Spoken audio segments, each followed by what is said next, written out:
Thank you.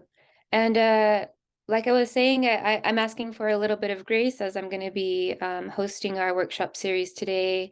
Kind of, I have, our group that we rely on, but I feel like Shani brings a special something to our workshop series, and I'm going to miss her today. So just appreciate all the work that she does for us and the work she does for IMP. I'm going to be sharing my screen, and we're going to go over today's outline and introduction, and also going over our reading that we had, that I had posted in our Google Classroom. So I'm going to go ahead and start that now. And then if you guys can just throw like an emoji or something up so I can see that you are seeing my screen, that would be great. Are we good? All right, cool. So I'm also going to put this in presentation mode, and that is a little tricky. So if for some reason you are not able to see my PowerPoint, because sometimes there are technical difficulties, I am delivering this presentation from the Fort Hall Indian Reservation, and so that has its own technological challenges, as well as there's actually a snowstorm outside right now. So we're still waiting for spring, but please let me know if things aren't working. Okay. So today's workshop series is our third series on Indigenous knowledge today. Today is the 21st, and we have only 2 more today and next week, and our workshop series is over. It's kind of sad. So a few reminders, please mute your mic. We are having a safe space for discussion, so to have respect for all. We're honoring our spaces of learning. And so, supporting each other and being comfortable saying, I don't know, and relying on our fellow colleagues in our discussion is important. We're also going to be honoring moments of pause as we're going to be talking about various topics that might cause some discomfort, and we're going to grow through those and again be relying on each other to have a safe space of learning. And we're going to make sure to take care of our needs. So this is a long workshop series. It's 4 hours, and we try to have breaks, but sometimes we're just in it. And so if you need to step away to get some water or use the restroom or get some food, please feel free to step away and come back and take care of your needs as you need. Okay, so this is what I was talking about, Sam. So the workshop series agenda for today, looking at Indigenous knowledge. So the first hour, we're going to be going over our introductions, which we're doing right now.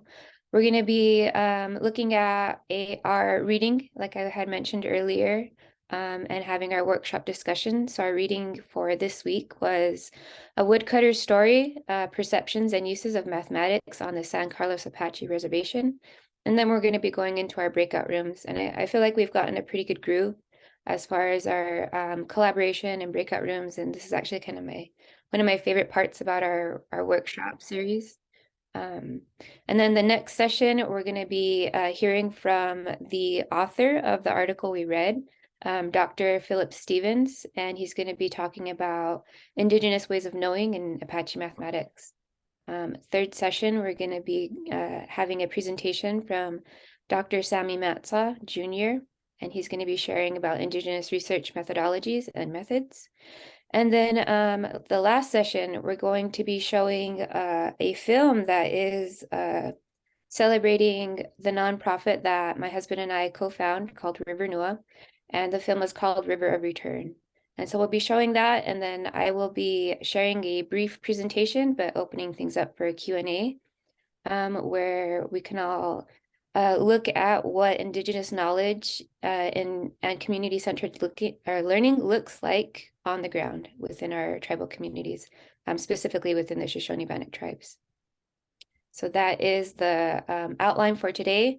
After we get going, I'm going to be posting this PowerPoint on our Google Classroom. Okay, and so now we're going to be getting into the formalities of today's workshop, looking at Indigenous Mentoring Program and what is it. So the purpose of this workshop is to mentor faculty, staff, and administrators who work with or are interested in working with American Indian and Alaska Native students in graduate degree programs. This program is curated by UI College of Graduate Studies, Office of Tribal Relations, Pacific Northwest Circles of Success, Mentoring Opportunities in STEM, and Idaho EPSCoR, with an audience made up of University of Idaho faculty and staff, Indigenous scholars, mentors, collaborators, and partners. And I think the really great thing about our workshop series for this year is that we have some good participation from our partnering colleges too. So we have some ISU people here, Boise State, and people from much further away. So this is really awesome. And also just to give our land acknowledgement. So we acknowledge that statewide, the University of Idaho resides on the homelands of the Nimiipuu, the Palouse, the Shitsumps, Coeur d'Alene, Kootenai, the Nua, Shoshone Bannock, and the Shoshone Paiute tribes. We extend gratitude to the Indigenous people that called these places home since time immemorial. UI recognizes that it is our academic responsibility to build relationships with the Indigenous people to ensure integrity of tribal voices.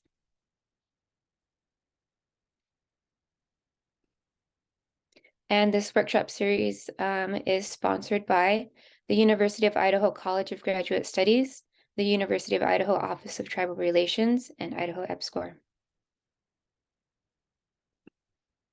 All right. So we've worked our way through how IMP is able to provide these workshop series and the introduction to the IMP. We're going to go ahead and get into our reading, but before we do, I'm going to stop sharing and have a quick check-in with everybody. So if you could, it's always exciting and interesting to see where everyone's coming from. So in the chat, if you can share where you are zooming in from, that would be really awesome.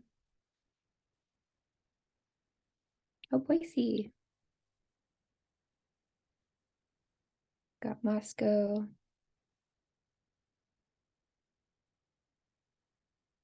All right. I'm gonna open this up. Oregon. Oh, Pocatello. Oregon. Awesome. Utah. So is it snowy everywhere? Or is it just here in Fort Hall and Pocatello? It's trying to snow here, but it's not happening just yet. Oh man. Yeah, we're just waiting for springtime. All right, awesome. And so before we get into the article, just a reminder, it is posted on Google Classroom, the PDF along with the citation. And the reason that we're delivering information this way is because, as scholars and educators and faculty, it takes time to like look up an article and download it and or the citation and things like that. So we're really trying to provide information that's, easy at your fingertips and hopefully that encourages you to read the material. If you have not read the material, I highly suggest you do because there is some really great work happening in our communities. And then I'm just curious because I think Dr. Stevens is an amazing professor. Who has had him in a class at U of I? All right.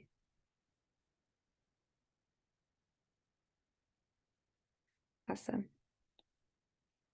Okay, so we're going to get back into our presentation because I really want us to have time for discussion. Okay, so Dr. Stevens has written a really amazing article called A Woodcutter Story, Perceptions and Uses of Mathematics in the San Carlos Apache Reservation. Um, Dr. Stevens is an associate professor of anthropology and director of American Indian Studies at the University of Idaho. And I just, I wish we had more time to go over the literature we're, really discussing, but I think we're going to have a great opportunity where Dr. Stevens will be able to talk to us in depth about his article. So these are more of like highlights and snapshots of the reading, hopefully generating good discussion at the end of this session. So I pulled a quote from this article, and I really loved it because it just situates Dr. Stevens right from the beginning. And so he says, "My research is born from the tenacity of my community, which lies in the strength of our intelligence, the memory of what the world should be like, and the persistence of courage in the face of overwhelming challenges brought about by social changes."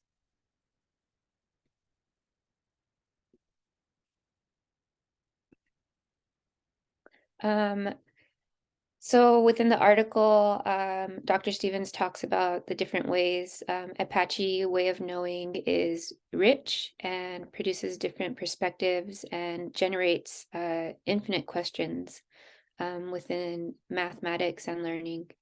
Um, Dr. Stevens said, "My childhood experience of making wood offers one example of complex mathematical understandings embedded in everyday Apache life."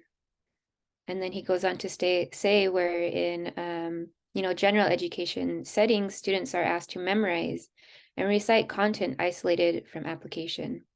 And so when I was in the IKEEP program, or the Indigenous Knowledge for Effective Education program, Dr. Stevens was very influential and critical in how we as Indigenous educators were looking at incorporating and centering and highlighting our Indigenous knowledge in our learning. And I think this is a really good example of how when we include Indigenous knowledge, we are providing rich context for our kids to learn. In this article, it discusses culture schooling and mathematics, how mathematics education has served as a gatekeeping subject and content area, that there is binary of mathematics as being something taught in school spaces, whereas being Apache is something taught outside of school, and there is no bridging of the two. And so these ideas of ways of knowing and mathematics are oftentimes separate and thought of like we do math in the school, and then outside is like it's not math, which is harmful for our young people.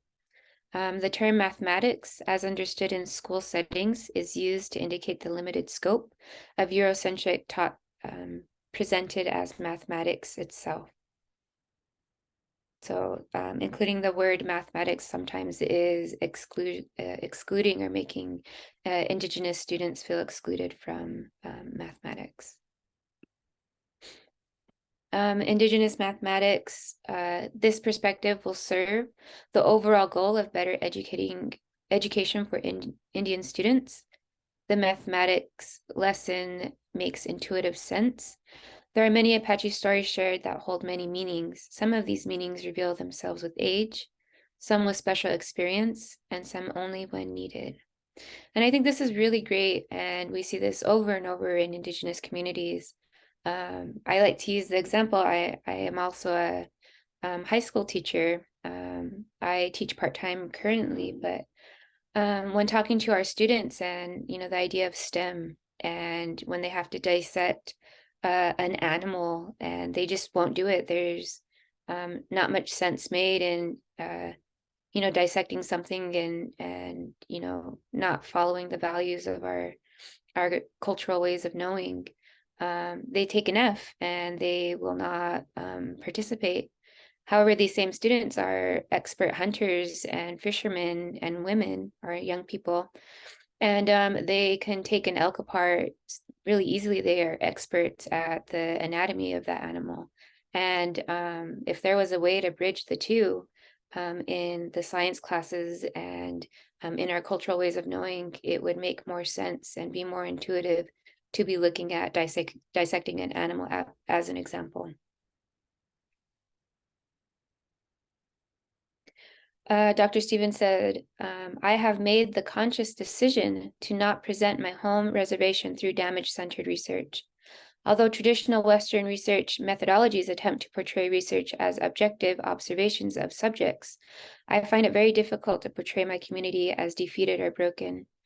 And so our last week in our Cultural Humilities workshop series, we had talked about how science is taking a side and that you really can't be unbiased when entering these spaces of inquiry, that our life experiences and our identity making and our situating of self heavily direct the things that we want to research or the way that we want to conduct research. And so I thought this was a really great quote from Dr. Stevens, because as Indigenous students and scholars and researchers, we care about our community and we don't want to perpetuate narratives that are still causing harm. We want to take a stance of there's this term called critical participatory action research, and where it includes, some form of social justice in our research. And I see that very much in Dr. Stevens' articles that he writes.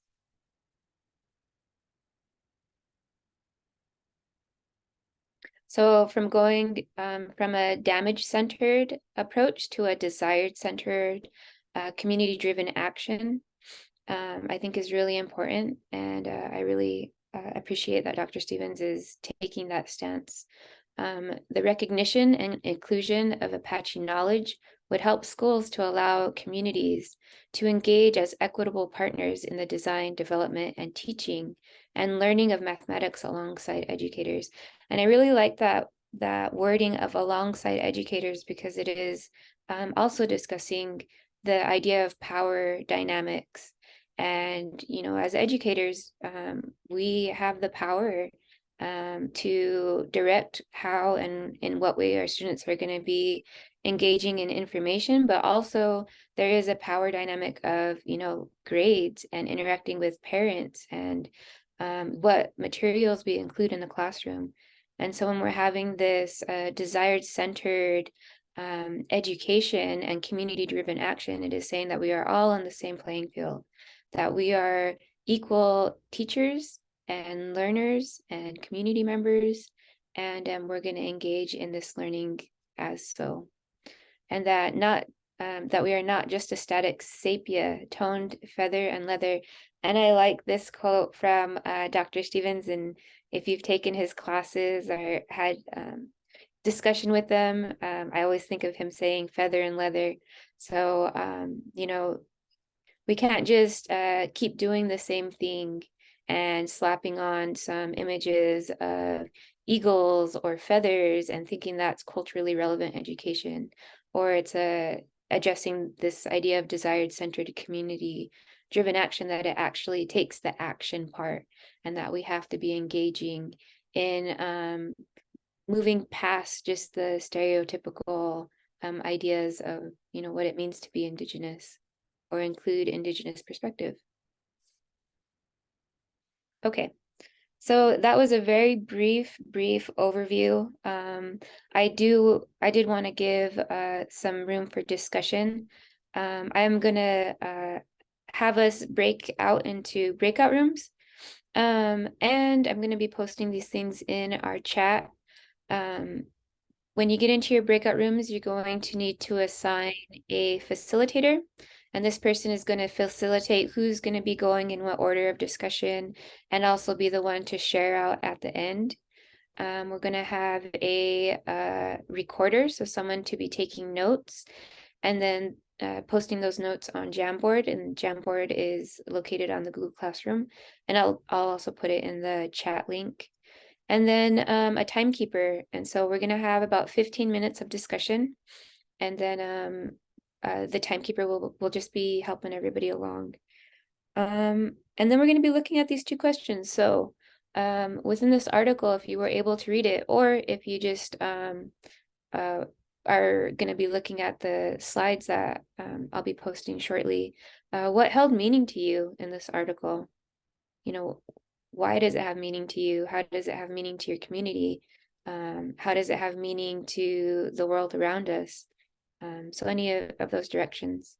And then question 2 is, how can the inclusion of Indigenous knowledge contribute to your specific field? So we keep having these different examples and discussions and critical conversations about inclusion of Indigenous knowledge. And so now I kind of want us to start thinking more directly about the work that we do. How can it apply to your specific field? Okay. So I'm going to go ahead and stop sharing. And I know that is very brief. I feel like Shani does a really good job of facilitating discussion, so I apologize if it is a little short. And then just a reminder too to make sure your screens are on mute.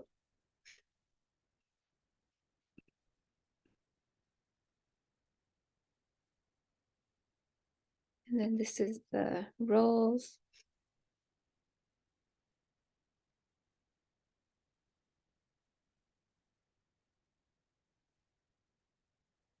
Awesome.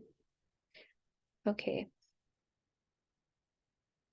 Then I'll get into our Jamboard.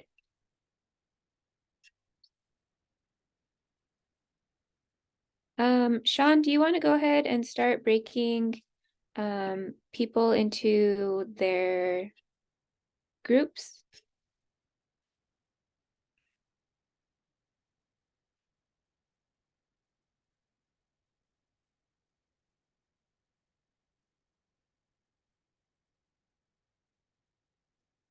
Perfect, thank you.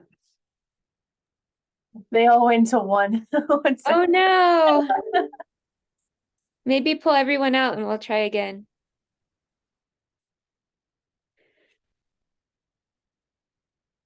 They still have 40. There's a timer on it. Oh no! At the end. All right, so just in the being mindful of time, do we have a facilitator that wants to share out for their group? I heard lots of good discussion. I can share a couple things that I wrote down from our discussion. Yes, we had a lot to say. We got to the second question in the last 30 seconds. So we had a very rich discussion on the first question. But some of the the highlights and things that I wrote down were really how we all took away that importance of integrating knowledge and not separating it out and defining it into these small disciplines. And remembering that there are very different types of knowledge with different perspectives that are all equally as important.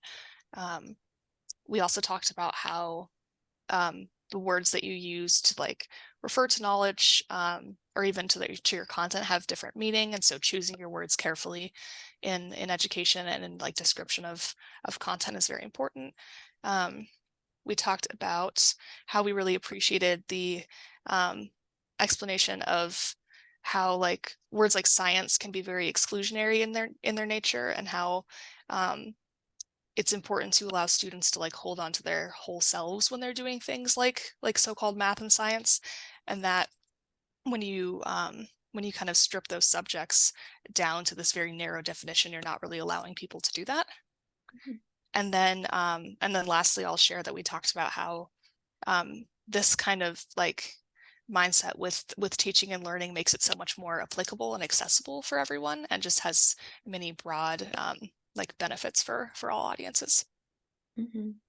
And I just want to highlight, I got to sit in your guys's room for a little bit, how you had talked even about how personal application is beneficial and your own experiences. I think it was with quilting and how you can identify the math with it. I thought that was a really great example. And just how these ways, different ways of knowing, these inclusions of different ways of knowing, specifically right now we're talking about Indigenous knowledge, but just different ways of knowing how much richer our learning is. And if we can have that application, it benefits everybody. It's very, reaches, more learners that way. So thank you guys. The next facilitator, does anyone want to volunteer?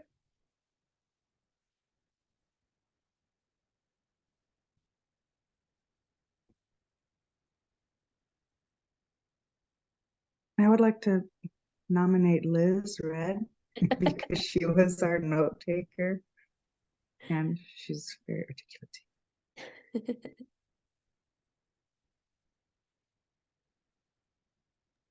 Certainly, I'm still here. I just was muting. I have to teach at 11, and so I was trying to prep my windows for that while we were talking. We had a similar theme as the last breakout group. We talked about, and I'm trying to make my windows bigger here.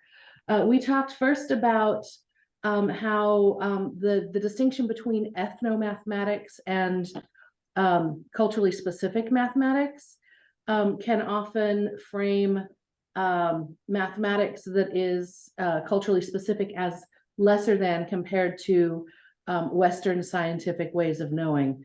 I really resonated with that discussion in the article about the term ethnomathematics. And I think about how we use language in general, because that's what I do.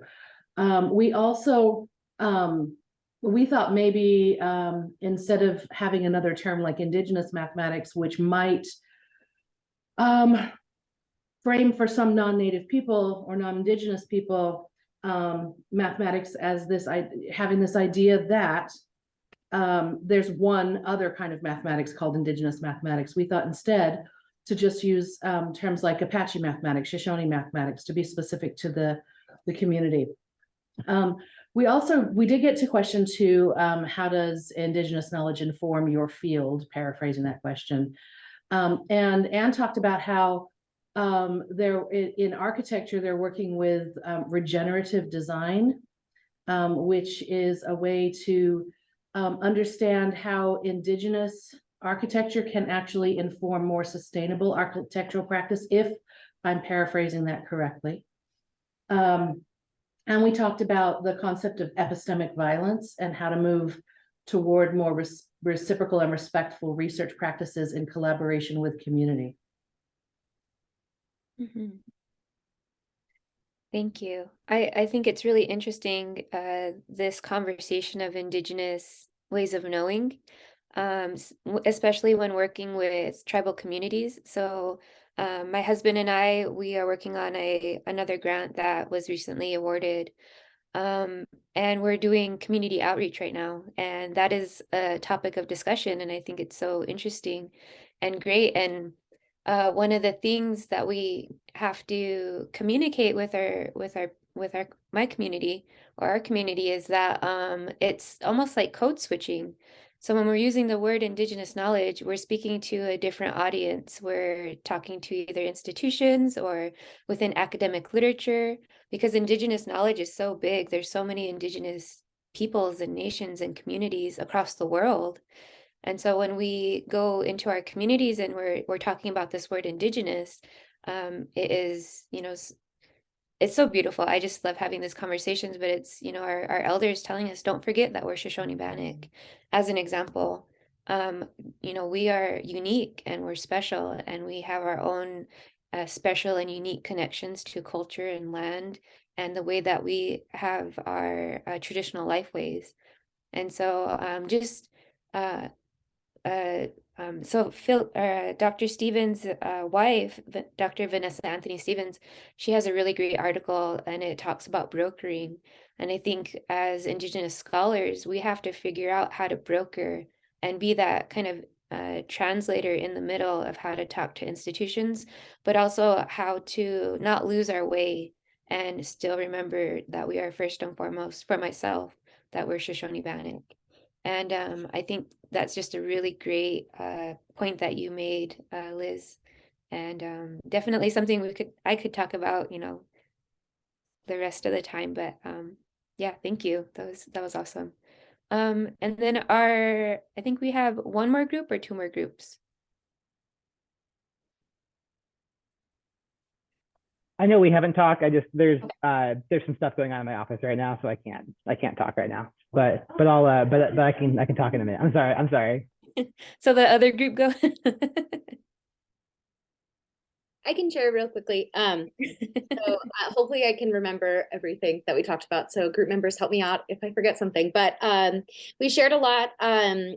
Just a couple of highlights that maybe haven't been mentioned yet because we've had some similar currents to what other groups have talked about. But just the importance of stories informing alternate methodologies and how that's critical to attend to. And we talked about the connection with like English language learners and how oftentimes students are asked to forget and to leave, you know, part of themselves out of the picture in this new context of learning a new language or whatever the case might be, and how damaging that is, and how much richer it is when students are allowed to bring who they are into the spaces, especially classroom spaces.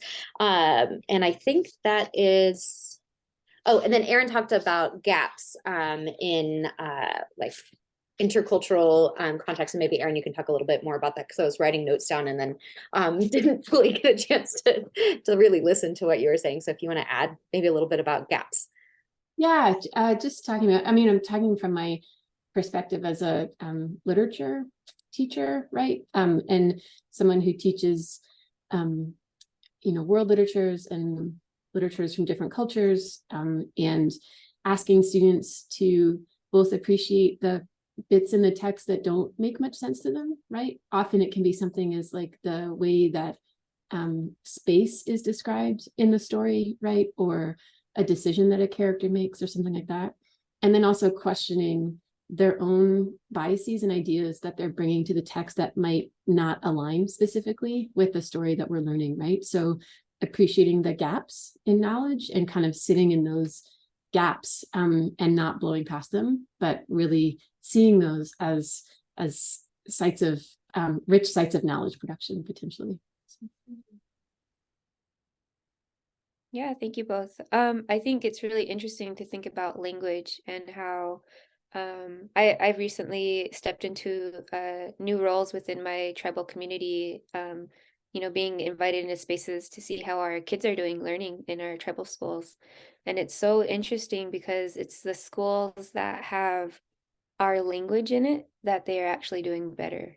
And so I think, you know, there's research out there somewhere, I can't cite it right now, but when you include different languages into learning, that's beneficial.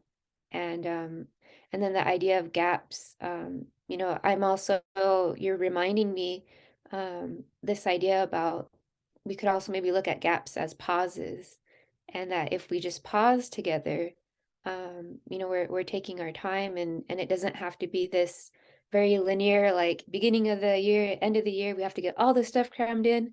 But you know, looking at these ideas of Indigenous knowledge, and the other really awesome part is that, as an example, I did a buffalo hunt curriculum building with my school here in Fort Hall, and that hunt we were able to include language arts, science, history, tribal government, PE. We were able to include all those things, and it was a short lesson. It was a day lesson, but just really like able to get a bunch of learning into one place of pause for us as a community. Yeah, thank you guys. Are you ready, Michael? Yeah, I'm ready now. Yeah, sorry, there was like someone came in and my boss was talking to them, and then they heard me say that, and then they went into the other room. Yeah, so Sebastian and I talked a little bit about one thing I thought that Sebastian said that was great is that, so he teaches chemistry, and one of the best points is like you could just take this article and just put chemistry into the mathematics, and it probably would like basically say the same thing in a lot of ways. So that was a really good point. The other thing that, you know, from my perspective, I liked a lot was just on like a language level. I liked it when they said in the end, like when the author was talking about the other, they did the thing where they capitalized the O. So there's this whole like idea of the other, which I think there's like an ethical framework baked into that, and like how one like should like sort of have a relationship with the other rather than like diminish it, which I thought was kind of cool. And I was just thinking about like me and my job, and it's hard. Like I used to teach, and now I do more like communications and marketing and outreach and recruitment, and how oftentimes like as an institution, we may want to communicate at people, right? To sort of like get our processes out in a certain way to people, but we oftentimes don't look at that in like a bi-directional way. Like it's sort of like a unidirectional way. It's like, we're going to communicate at you so that you can understand how we work, but we oftentimes don't open up that same outreach and communication in a way that it like creates a dialogue, right? And I don't know, there were just like parts of this where I was just thinking that, you know, you could also probably replace mathematics with like, you know, university bureaucracy as well. And it would have a similar meaning in how I should probably think about that, because oftentimes, you know, my job is just to like automate communication and make people do what we want, you know, and you know, maybe I should be having a more like holistic, like ethical approach to that, you know, than I do. So yeah, that was my thought. It's like half baked, but that's the general thought. Yeah, So. I think there's some really great like places to just, you know, everything that you just said, there's lots of great moments to that make me think of like this idea of like not having a prescriptive, like I'm gonna tell you what you need, and you know, that I know, because a lot of times we don't know. We don't know what other communities, or different communities, I should say. Like I'm not an expert in everything. I really love that you said about you could insert a different kind of, you know, context into, instead of mathematics, it could be Apache, you know, all kinds of things. And the point I want to make is that I think a lot of times within Eurocentric thinking and just dominant narratives is that we didn't have those things until colonial contact. And that is definitely not the case. I remember having a class you know, at a university, and there was this discussion that you know, these knowledge systems we didn't have them until, you know, this, and this, and I think we were talking about water ecology, and I was like, no, no, no, no, as like a student, right? Like we've had water ecology since, you know, time immemorial. Like this is our huge value system for us, and just because we didn't call it water ecology doesn't mean that it wasn't there. And so I thought that was, you know, a great point that you're making, Michael. So thank you guys. I think we are right on time. We have a hand raised. Heather? Yeah, I just was thinking on that concept of how important it is for students to feel like they're intelligent. And that when you present it like that and you say, you can do like that, the number of times I've heard people say, I can't do math. I can't, I'm bad at science. I'm not very smart. And when you point out to them, look how you're, so Lauren, look how you're quilting, Lauren. You are good at, right? Whatever this was. And then for them to identify with their intelligence in their own way, and how much more powerful that is as they feed into their future versions, their future stories of themselves. And that's the real opportunity there. I think, Jessica, in your school with your language, is just like, look how smart you all are. This is so neat that you can do all these things. You have just done this, this, and this. And when they're like, oh, I did do that, I am smart. Now all of a sudden they can do so much more. Yep. I think that's great. Thank you. Thanks for sharing. So we are right on time for our next session. I do want to kind of give everybody a few minutes to breathe for a second, because we had some really great discussion. So I'm going to have us do a 5-minute break, and also that way I can get our presenter and speaker invited guests to ready as well. So we're going to meet back at 9:37. And we'll see you guys in just a bit. Thank you.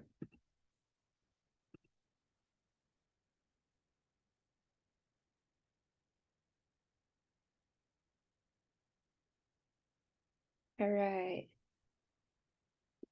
Sean, Philip, do you need a screen share? Yeah, we can do that. Okay. Sean, can you make sure that Philip has the ability to share screen? And we just got done talking about how awesome you are, Philip, so. He should be able to now. Well, I'm going to destroy those perceptions now. Yeah, it's so funny. So Malia just realized yesterday that you guys are Apache. And then she's like, what? Because we were talking about today. And Mhm. she's like, what? They're Apache? And I was like, yeah, you didn't know that? And we were all driving in the car. She's like, that's why. And I was like, why what? She's like, that's why they're so tough and strong. And I was like, what? And I guess their teacher uh Yeah, talks about Apache people she knows and that they're really tough and strong. And it just like clicked for her. that's funny. Yeah. Yeah. No, it's so the class I just came out of that teaching is on language and culture. And the concepts we were discussing today were the idea of performance and performativity. And this idea that people, performance being that, you know, certain identities within the community act how those things should act. So like in this example, like Apache should act tough, that kind of idea. But what's really interesting, this idea of performativity, where you can play around with those identities, which that's what I do within the classroom, is to an extent, it's the idea of an Apache within the classroom, acknowledging the full history of indigeneity and education, Western education, and playing around with that and undermining these ideas and ideologies.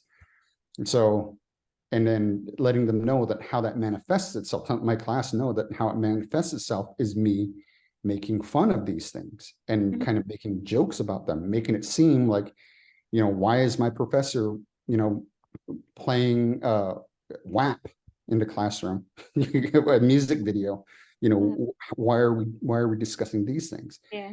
And because it's constantly in the creation of a new understanding of what professorness should be. And so that would be inclusive of Apache ways of doing, which have been exclusionary. So anyways, that's kind of what it was. It's funny hearing you talk about that because that's kind of what it is.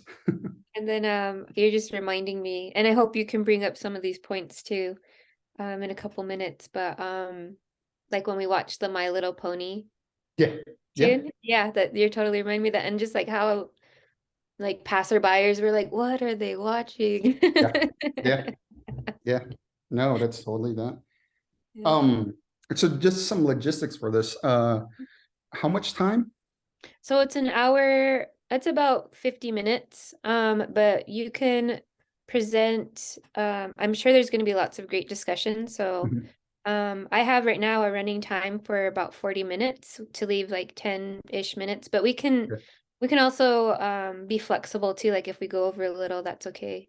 And then mostly the really great thing about this workshop is that there's lots of really good discussion happening.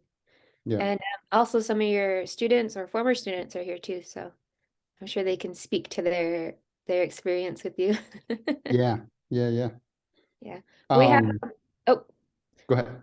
we have one more minute and then we're gonna get started. I was just gonna read your like role in the University of Idaho, and then I'm sure you're gonna give your own introduction. So Well, and then I have a question for you, just, you know, coming on into, there was two things I was thinking about. One, there's a longer kind of going on this idea of Apache pedagogy and epistemic diversity, or this other thing that I wrote for academic rating. And they kind of both introduce this idea of where mathematics come into play.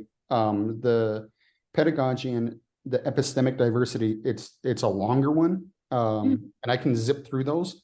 And then the academic rating is a bit of a shorter one. So one's like, I mean, I'm not going to go through it, but like there's 40 slides, and the other is 10.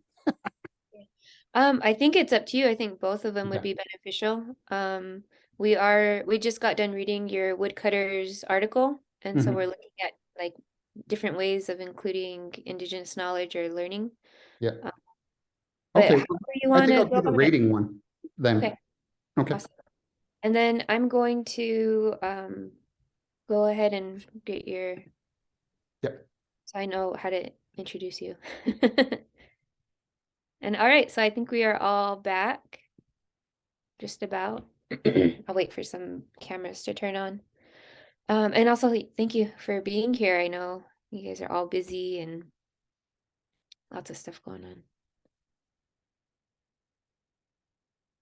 Did I put the right time? 9:37. Okay. And I have to keep swapping time in my head because we're an hour ahead.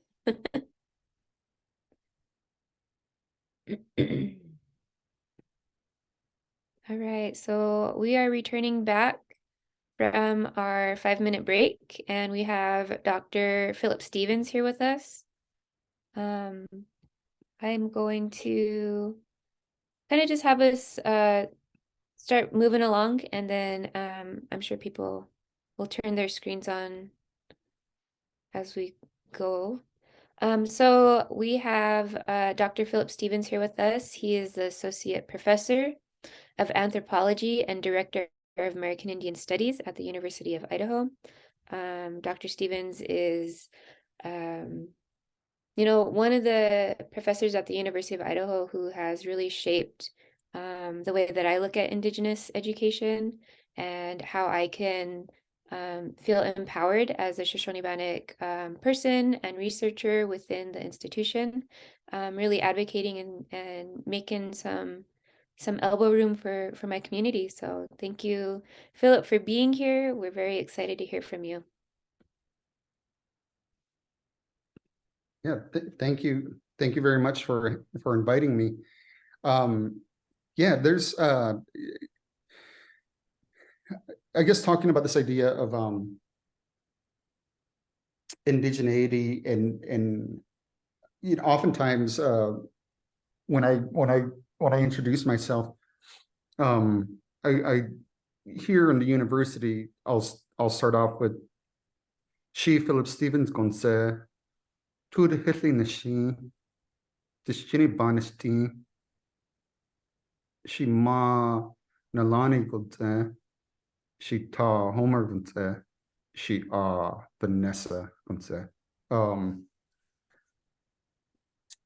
Knowing full well that probably none of you know what I said. And that's, in a sense, that's kind of a little bit of a microcosm of these ideas that we're talking about. I think that, in one certain scenario, you could think of it as this introduction should be allowed in the university. It should have a place there. But also it needs to be recognizable of what it is. I mean, I don't think you should just fully trust me. I could be cussing you out for all you know. So I don't think that you should fully trust me.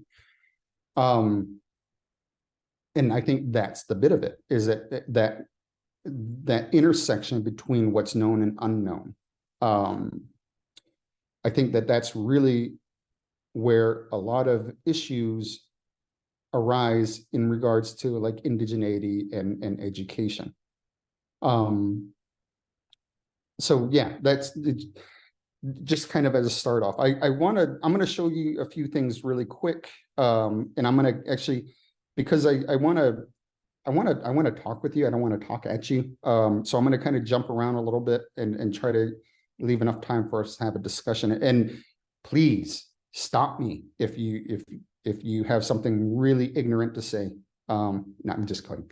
Something really important to say. I want to talk to a certain extent. I don't want to talk at you, but I'll start off with. Let's see. Hold on one second. You're going to get to see my brilliant skill of working with Zoom. So hold on. Yes. Okay. So I'll start off with this. You all can see that? Yeah? Okay. Research and practice of tribal nation building. That's kind of what I'm going to talk about to a certain extent. And I'm trying now to really, again, start off any of my interactions with the university with Apache to set the stage that this is something that belongs here too. And I really like some of these words, that the more diacritics and tonal marks on there that differentiate it and otherize these things and make them exotic, the better. And so Netego Benati, which you can kind of translate that as maybe like good remembering or remembrance, good remembrance, maybe something along the lines of it. And this kind of builds upon an Apache epistemological, ontological, axiological understanding that as people, we're good, we're inherently good, but we're also lazy. So anyways, like I said, I start off with this, and this means, and I'm going to tell you, and you have to believe me because you don't know, but I'm going to be lying to you. This means my name is Philip Stevens. I'm Blackwater Clan, and I'm for Red Earth people. Lies.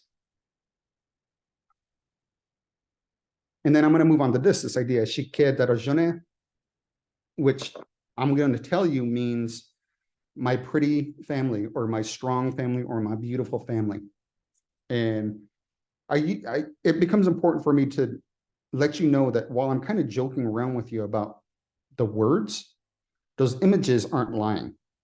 And especially me setting those things up. I want you to know that I come from a place and I come from a family that have indelible marks upon me. That's a key thing. Now, I'm going to get into a little bit into some of this, the Apache epistemological understandings of things. So, Tudhithinously, which means like I'm Blackwater Clan. And that doesn't even mean that. It means I'm Blackwater. The clan is more of a indicator for non-tribal people to understand, to give it some kind of frame of reference.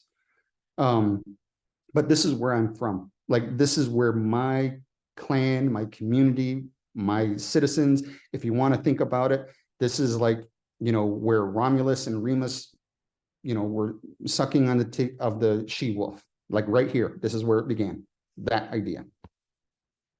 So this becomes important because place is a really important part of identity and knowledge within my community, within my culture. Now, another part of this is these ideas. And there's a couple of jokes here that I'm going to have to explain probably. And the biggest joke, I think, is the fact that I'm citing Keith Basso, who's not Apache. But this is what he says. Western Apaches regard spoken cooperation as a form of volunteer, or spoken conversation as a form of volunteer cooperation, the chi or the chiri, in which all participants are entitled to displays of respect. So I'm going to switch it up, and I'm going to say that's true. Speaking too much. Whoops. Speaking too much is a break in the respect. So like what I'm doing right now is being very disrespectful. And I want you to be aware of that.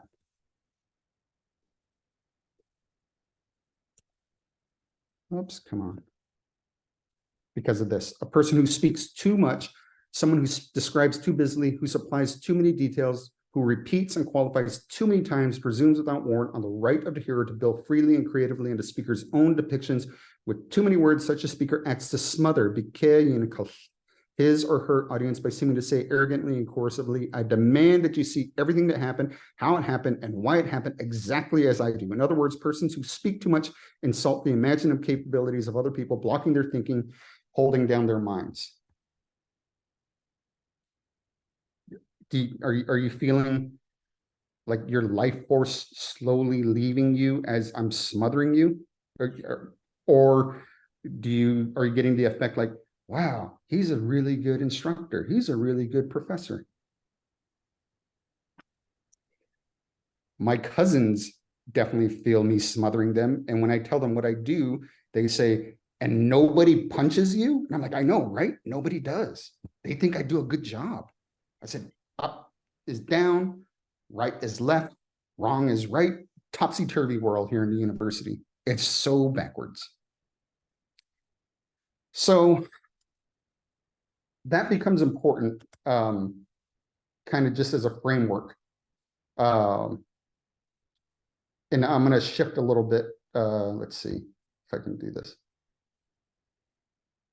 To this other one.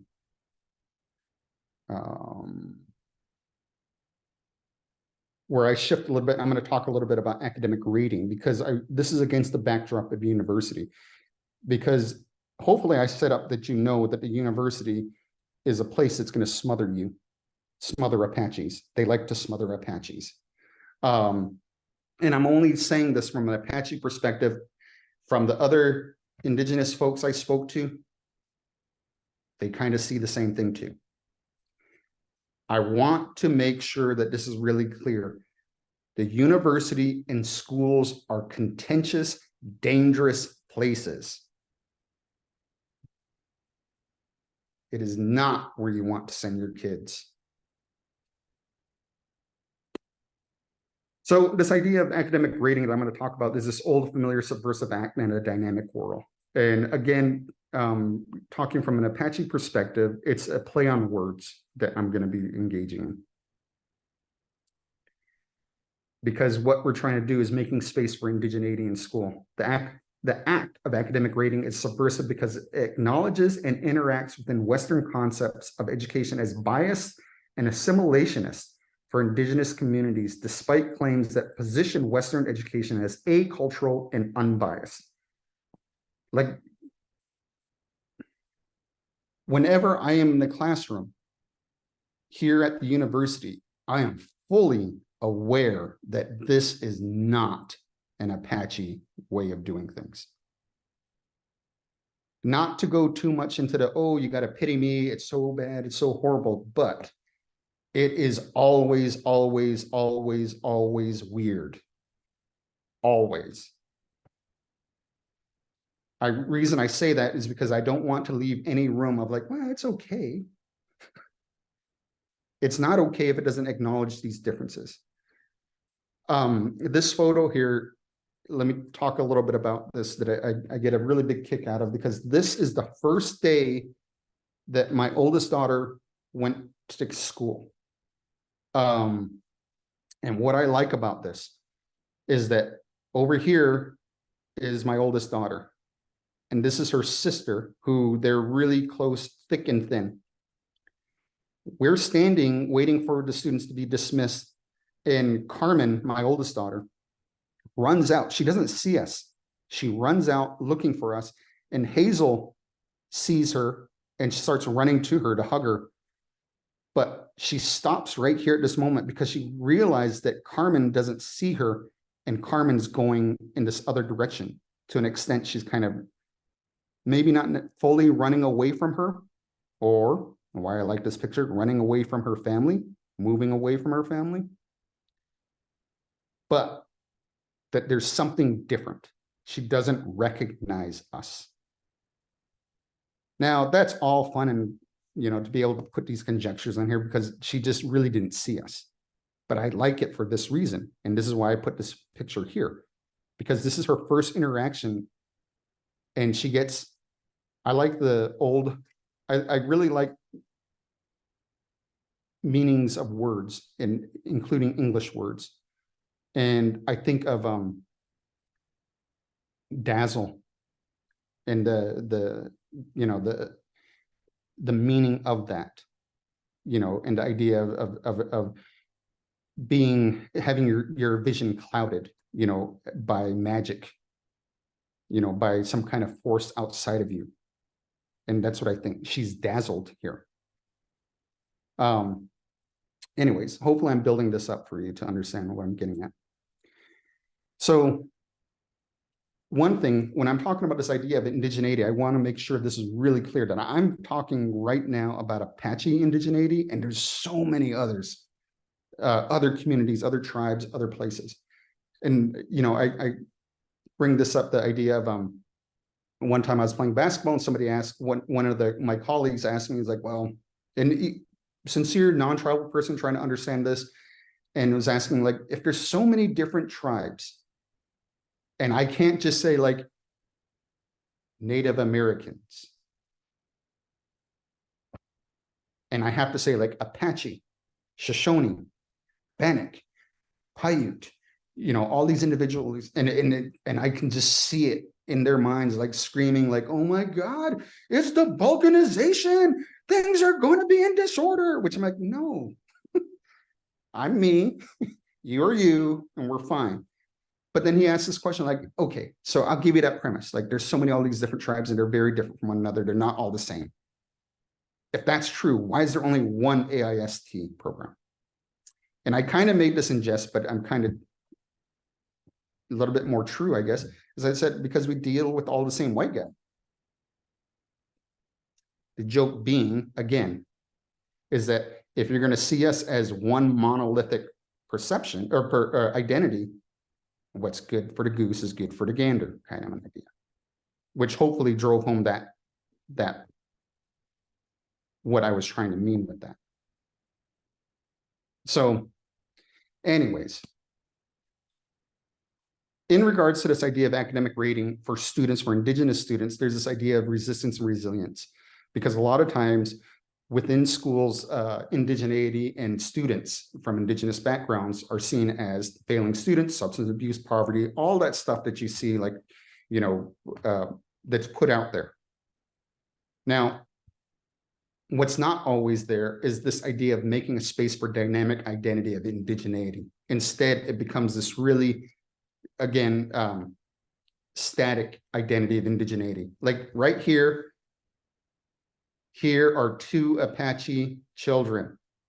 And yes, they're playing with a Wii. That's something that I want to make sure that is, it seems really funny, and you might just even in your mind say, oh, these are just two kids, and maybe even think like, oh, maybe two American kids. Because that idea, that identity of American is allowable for this, and you might not necessarily think like, oh, two Indigenous kids, or even less, two Apache kids. Because sometimes that identity isn't allowed.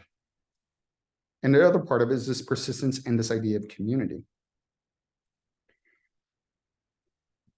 And so what often happens is this idea that you have to, within the education system, within schools, a lot of Indigenous students kind of have to take on this identity that can be seen as a rebel. So students who are trying to engage with education systems often find that there is a complex and nuanced stratagem needed to succeed. The negotiation by Indigenous communities and students is not recognized as evidence of intelligence. Rather, that's just glossed over. So the fact that, again, using me as an example, the fact that when I step inside of a classroom, I have to perform as a Western, you know, epistemological, pedagogical entity negates the Apache-ness of how I want to do these things. Because this is the trick. Oftentimes, how schooling is presented within schools is presented as acultural and just human ways of learning. And it's not. It's decidedly a Eurocentric way of doing it. Nothing wrong with that. It only becomes problematic when you conflate Western Eurocentric ways of doing with human, because then everything else by definition is not human and not normal. Indigenous students know that, and they find a way to negotiate that from very early on, and that's not recognized. And when they don't do it, when Indigenous students openly rebel against the education system, they're thought of as problem students. And that often that gets lost in the mix is that the rebellion is a recognition of these competing identities. So the schools don't recognize that. They just see them as a problem. And there's no evidence of intelligence with that. So the other part of it, the other idea I want to bring up is this choice to openly identify with indigeneity poses problems within succeeding within Western educational systems, because the very lessons are developed and taught in the Western culture and have deeply embedded ideals that are readily at odds with many indigenous ways of being. So the example I often give is that I went away to a boarding school for high school. I moved from the small town of San Carlos, where I grew up with my grandma, grandpa, aunts, uncles, cousins, mom, dad. You know, like the joke was that I didn't have friends until I went to school because I just had cousins. Like that's what it was. Growing up in that scenario and then going away to Phoenix, which is the capital city, to a very large school where I was the only Apache person there and one of the very, very few Native folks there. I came to this understanding. First of all, I quickly understood that this is a very, very weird place. I was uncomfortable. I didn't want to be there, and I'll get to that part a little bit later on, but it was noticeably very uncomfortable. I was not at ease. I was not at rest. And it took me a long while to start to understand what some of these differences were. And in particular, the main thing that I often come away with and I talk about is that up to that point in my life, I was taught what it means to be an adult was when you're going to be able to help out your family and your community. That is a sign of an adult, is when you are able to give of yourself to your community or give yourself to others. When I went to high school, every lesson I took and everybody that was there understood the subtext that the sign of an adult is when you leave your family. Every lesson is built upon the presupposition that you want to be an individual, that you are doing these things for yourself, that knowledge is yours to take as the individual. And knowledge wasn't necessarily something that wouldn't be for you to a certain extent. So, for example, I don't identify as a woman, so I don't have woman knowledge. I'm not a medicine man. I don't have medicine man knowledge. That doesn't mean then that I should just be ignorant of those things, but rather what it means then is that I need to have relations with medicine people and women so that I can benefit from that knowledge. And I bring that up as an example in opposition to this idea that all knowledge is readily available for you to, as long as you just study hard, you can learn these things. And so that's a difference. That's readily at odds with many indigenous ways of being, and in this particular case, Apache ways of doing. The other thing I want to get at is this idea that academic grading is a means to enhance both Western and indigenous culture. Academic grading is not simply a replacement for a negation of Western education epistemology. Rather, the goal is to make a blend of both epistemologies and knowledge systems in order to succeed, to allow success. Current understandings of indigenous epistemology places it as a static entity, what I talk about feather and leather identity for indigeneity. Indigenous students may understand or at least feel indigenous knowledge systems are dynamic and modern. Indigenous epistemologies need to be built upon in order to give a full access of success for indigenous students within Western academies of education. This is the idea of sovereignty. This is the idea of nation building. Because if you don't acknowledge it, you don't recognize it, then it becomes something that is abnormal. And that identity, the idea between performance and performativity, you start to create indigenous students who recognize that their ways of knowing aren't allowed within schools, which then makes the student make a choice. Reject what they learn from their parents and their loved ones, and assimilate into these different ways of doing things, or engage in a constant imaginary battle that nobody appreciates or understands. So in all of this, though, there's these ideas within this idea of academic grading, there's allies too. And now I think this is a word that often gets pushed around too much, because I'm going to tell you this from my own personal opinion. I am more wary of allies than like the straight on people that are oppositional to my ways of talking about. Because allies will profess their allyship, but not necessarily understand, and they can. I've been stabbed in the back more by allies than those that weren't allies. And that's just how that is.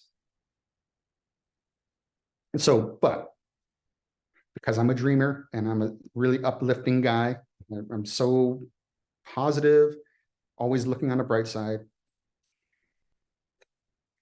It's also important to note that as academic grading is an active agency regarding resistance and resilience, Indigenous students may not respond to proclamations of good intentions.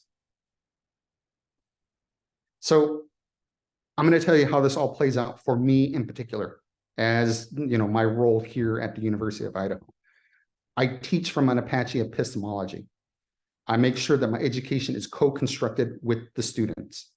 I assume that all folks are intelligent until they prove otherwise, and incongruences are due to access to different knowledge systems. And I actively subvert the power of the identity of the professor by decentralizing intelligence. That's just what I did from the class I came to. I also start looking at these other things, developing UI AIST programs. In particular, the development of their Tribal Elder Series, where we invite tribal elders to come teach at the University of Idaho for a whole semester, rather than what is commonly come over and talk for 1 hour. And we pay them as we would a visiting professor, even if they don't even have a bachelor's degree, because they're recognized by their communities as knowledge holders. And I also confront what I've called the idea of the Lorax, which is this idea that non-tribal folks within the realm of the university saying, well, I speak for the Indians because the Indians don't speak for themselves. And we're getting beyond that time where we have more Native professors and knowledge holders that are associated with the university. And also for myself, like I bring these things home. Like I'm not from here. As I'm telling you, like I recognize my identity as a visitor. I try to be a really good visitor. I try to do all that I can for the people that are from here. But my home is this beautiful place off to the right over here. That's where I'm from. And so what I do now is I'm working with San Carlos Apache College. I'm a regent over there. I help develop and define what education looks like for my home community. So these are some of the things that I engage in. So I kind of wanted to stop right there just to make sure I have enough time for discussion. I got a lot of other stuff to share too, but I wanted to leave it open for discussion. And if you don't talk, I can talk. Thank you, Philip, for sharing all of that. I'm looking at my window and it is really interesting. I'm not even kidding. There's like an eagle that just landed on our tree. So that's really cool. But thank you for sharing. I hope we can open up for discussions. We just got done reading your woodcutters article. I of course have, lots of questions myself, but I want to open it up to our participants. And this is a really fortunate and great opportunity to have a discussion with you. Yeah, and also just one really quick thing. Jessica told me that you read it, so I didn't. I do presentations also on the idea of Apache mathematics, but I figured that if you read it, then I don't want to be repetitive. I wanted to introduce some other aspects of these ideas. We had a good discussion too on your article, so. Cool. Is there any questions? Got a question. There's not going to be a short answer to this one, so I'm mostly just feeding that I'm curious about this and I'd like to know more about it. How do we do this right? How do we teach about, so a context, I teach in the College of Natural Resources. I'm helping build an associate's degree in wildland, fields, and fire. And I'm building a class called Cultural Use of Fire. And I needed to build out the syllabus so that I could put it through the university general education curriculum so that it could count toward American diversity education requirements. So got through that piece, but I'm standing at the precipice of teaching this course and I'm like, I am not qualified to lead. Well, I'll say that I wouldn't consider myself a teacher of it. I'd be a facilitator of it, but you mentioned that your collaborators can sometimes be more dangerous, and I feel that. I feel like I could really easily slip into this category of like, oh, I read this book. I'm pretty sure I got it figured out. And so guidance, I'm open for guidance that you've got on how to approach being able to share in a partnership. How do we grow as a community appreciation for different ways of thinking and knowing, while also not stomping on something by assuming we know? I think for me, succinctly, it would be the recognition that there's other games in town. Mm-hmm. The idea that,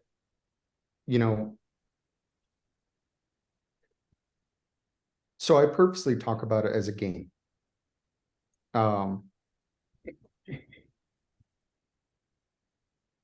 Because in general, the idea that in English, this idea of game is kind of associated with play, which is enjoyable to a certain extent.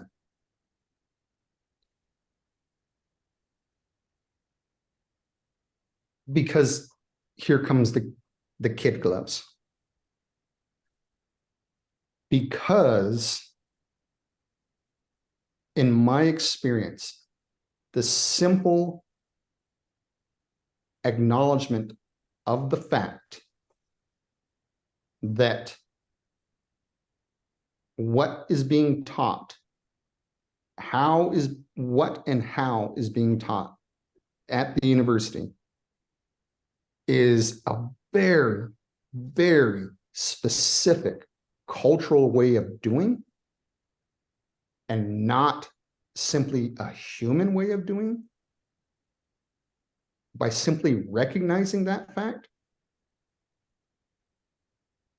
feelings get hurt for a variety of different reasons. I'm not even saying that it's a good game or a bad game. I'm just saying there's other games in town. And that gets really problematic, especially when somebody says, no, this is the only game. This is the only way you teach. This is the only way you do it. This is how math looks. It looks like this. And unfortunately, as we all grow as humans and we start to recognize these other viewpoints, and we're like, oh, there is knowledge there. I think of Shirley Bryce Heath. She did some research in the Piedmonts, in the Carolinas, and we're looking at these three different communities: a working class white, working class black, and then the town folk. The town folks were mainly the teachers. They were the ones that taught the classes. And in particular, she drew the attention to how questions were used to a certain extent and the differences with that. But also, another part of it was how those different communities used story, used definition of things. And the school kind of had a curriculum that had hierarchical understanding of, like, in order to learn, language skills, you have to start at this base level and you start building up to this other part. Well, it was this idea that the presupposition that you don't know anything and you come to the school to learn things. And part of that was this idea of docile bodies, that you had to be quiet, you had to sit, you had to listen, you had to do these things, and you had to repeat. You had to point out, where is the dog? There's the dog. What color is the ball? The ball is red. And so you had to play school. That was the first step. You had to understand the rules of that game. Play school. The first few years was learning the rules of how to play school. And a lot of the working class Black students didn't engage with that rules because they played with different rules. They played a different game. And what they came in with, their language skills, was something that wasn't taught until high school level. But because they were doing it out of sequence, they were treated as if they didn't know that. So I guess to your point and to your question on that, for me, it would be a simple recognition that there's other games in town. And also by default. And I might not know the rules of that game. Yeah, that's my plan now is to approach it with the intent, the overall objective of the course is for people to recognize there are multiple ways to understand. And I'm not going to be able to teach you all the different ways to understand. I just want you to know that there's different ways to understand and that there's different results to those ways of understanding. And that's it. There's not one right, wrong. Like, do you like the results of this way of thinking about natural resources, or would you like different results? Trying to blow that up a little bit and then let them build that themselves, which because I don't have the tools to teach them all the ways to know and to use and recognize and appreciate fire. Other people do, but if I could get them at least opened to understanding and receiving information, I feel like that would be an accomplished objective. I think also what might be useful, and obviously you're an intelligent person and you're free to choose whatever you want with this, but I think it would probably be pretty interesting and pretty useful if you were to preface everything as saying something along the lines of like, as a, and whatever you identify as, I see it as. Yeah, I like that. Yeah, that's helpful. Thank you.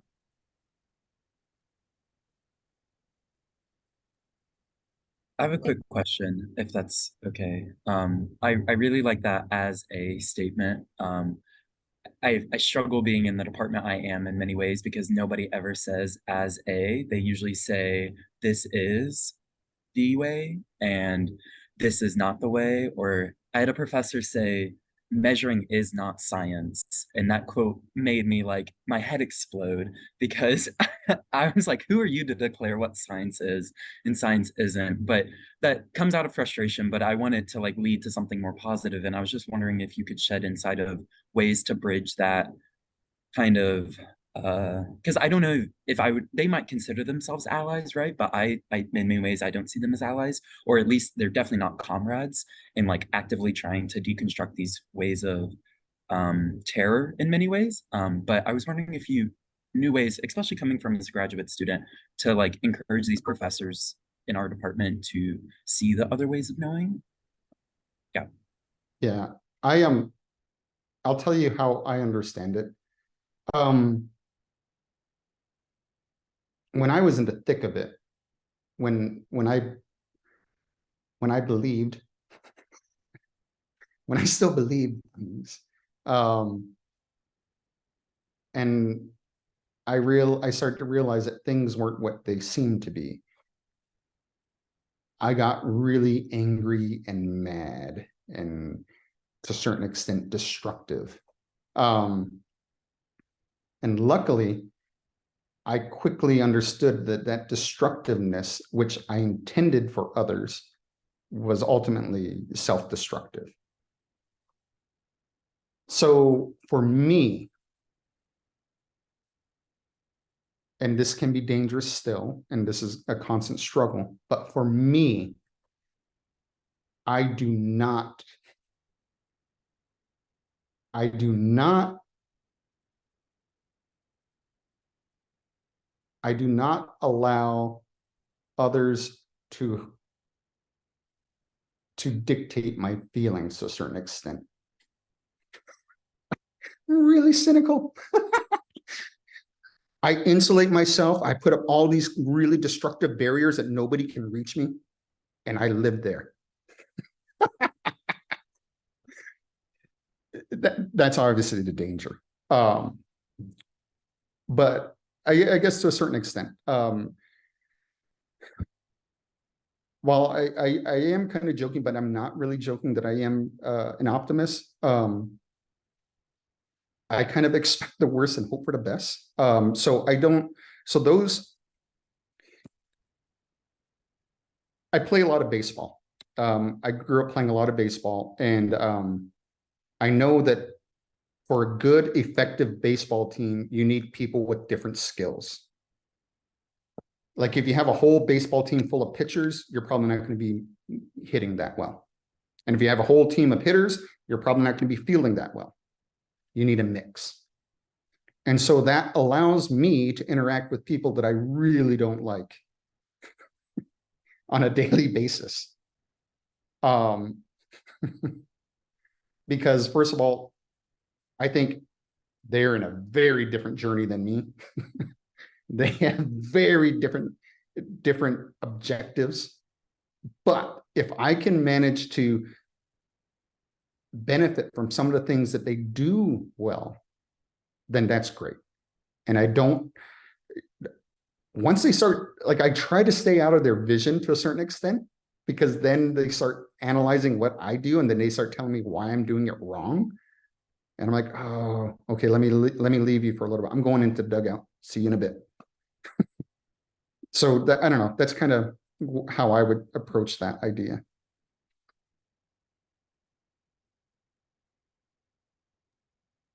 And just to make note, I also just got done reading a really awesome article that Dr. Stevens was a part of called Tribal Nation Building and the Role of Faculty, Paying the Debt on Indigenous Wellbeing in Higher Education. I will put this in our Google Classroom, but there's some really great points that I think are relevant to the question that was just posed.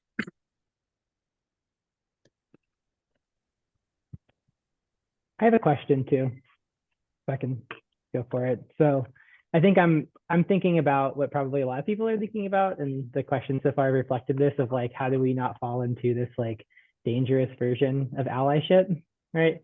And I was thinking about a couple of different things like in the article and also things you talked about, where, you know, you're saying you're kind of positioning this argument within the article where it's like, you know, we're looking at math in these different ways, but like at the core of it, like there's this different ways to like do math, right? Which is like a similarity. But then you've also sort of talked about like working or creating coalitions with other groups, like, right, you're not a woman, you're not a medicine man, but you should be interacting with these groups, right? And so I think that like my question is about like a fundamental approach to like these relationships that we're trying to build. And so I guess, and I think I'm going to ask kind of like a binary question that I expect the answer is like not super binary. So just like get messy with it. But like, should we approach this as like an ethics of or a relationship based on similarity or difference? Like what's the, you know what I mean? Like I'm not phrasing it fully, but it's like, are we approaching this as like we're different, or like there are these like core similarities, this like human, like you like kind of mentioned like a human way of looking at things. And I don't know, I want to wrap my head around it, and like I want to wrap my head around it in like the right way, you know? Yeah. My opinion is I worry and I wonder if, well, let me tell you about colorblind ideology, and how destructive that is when instead of identifying those differences and acknowledging the differences, you say, well, no, we're really all the same. And then we kind of force people into images of our own self in our own cultural way of doing things. And that is problematic. That's what I would say is bad. Because I don't know you, I'm not like you. And that's not a negation of who you are. It's just a simple understanding that we're different. And that's, going back to the idea of the baseball analogy, I very well might need you on my team. But we need to allow that variability of those different skills to come to light. And we can't, going back again to when I was talking about how if I talk too much, that I'm smothering your imaginative capabilities. We need to be wary of smothering the imaginative capabilities of other people. And this really does strike at the heart of a lot of the pedagogical ways of doing here at the university. Because, so the thing about Western pedagogy is it's really good at time management. And so, like, the clock is a really big factor. What can we teach within 50 minutes or 75 minutes? And then we move on to the next one. My grandmother never said, okay, time's up. We got to move on and do math today.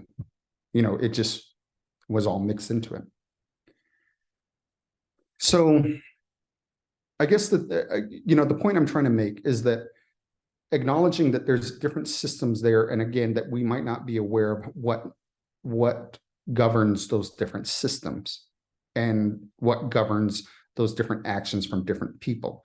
And so going back to your binary question of all the same or differences, it's very much differences. But we shouldn't be afraid of those differences.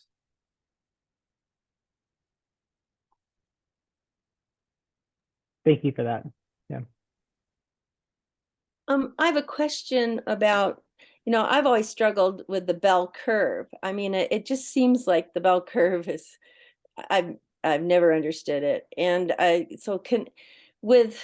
as we look at differences more, can we tessellate that out into something else? I mean, it doesn't seem to fit what we're doing, but isn't that, as educators, what we kind of use as a standard?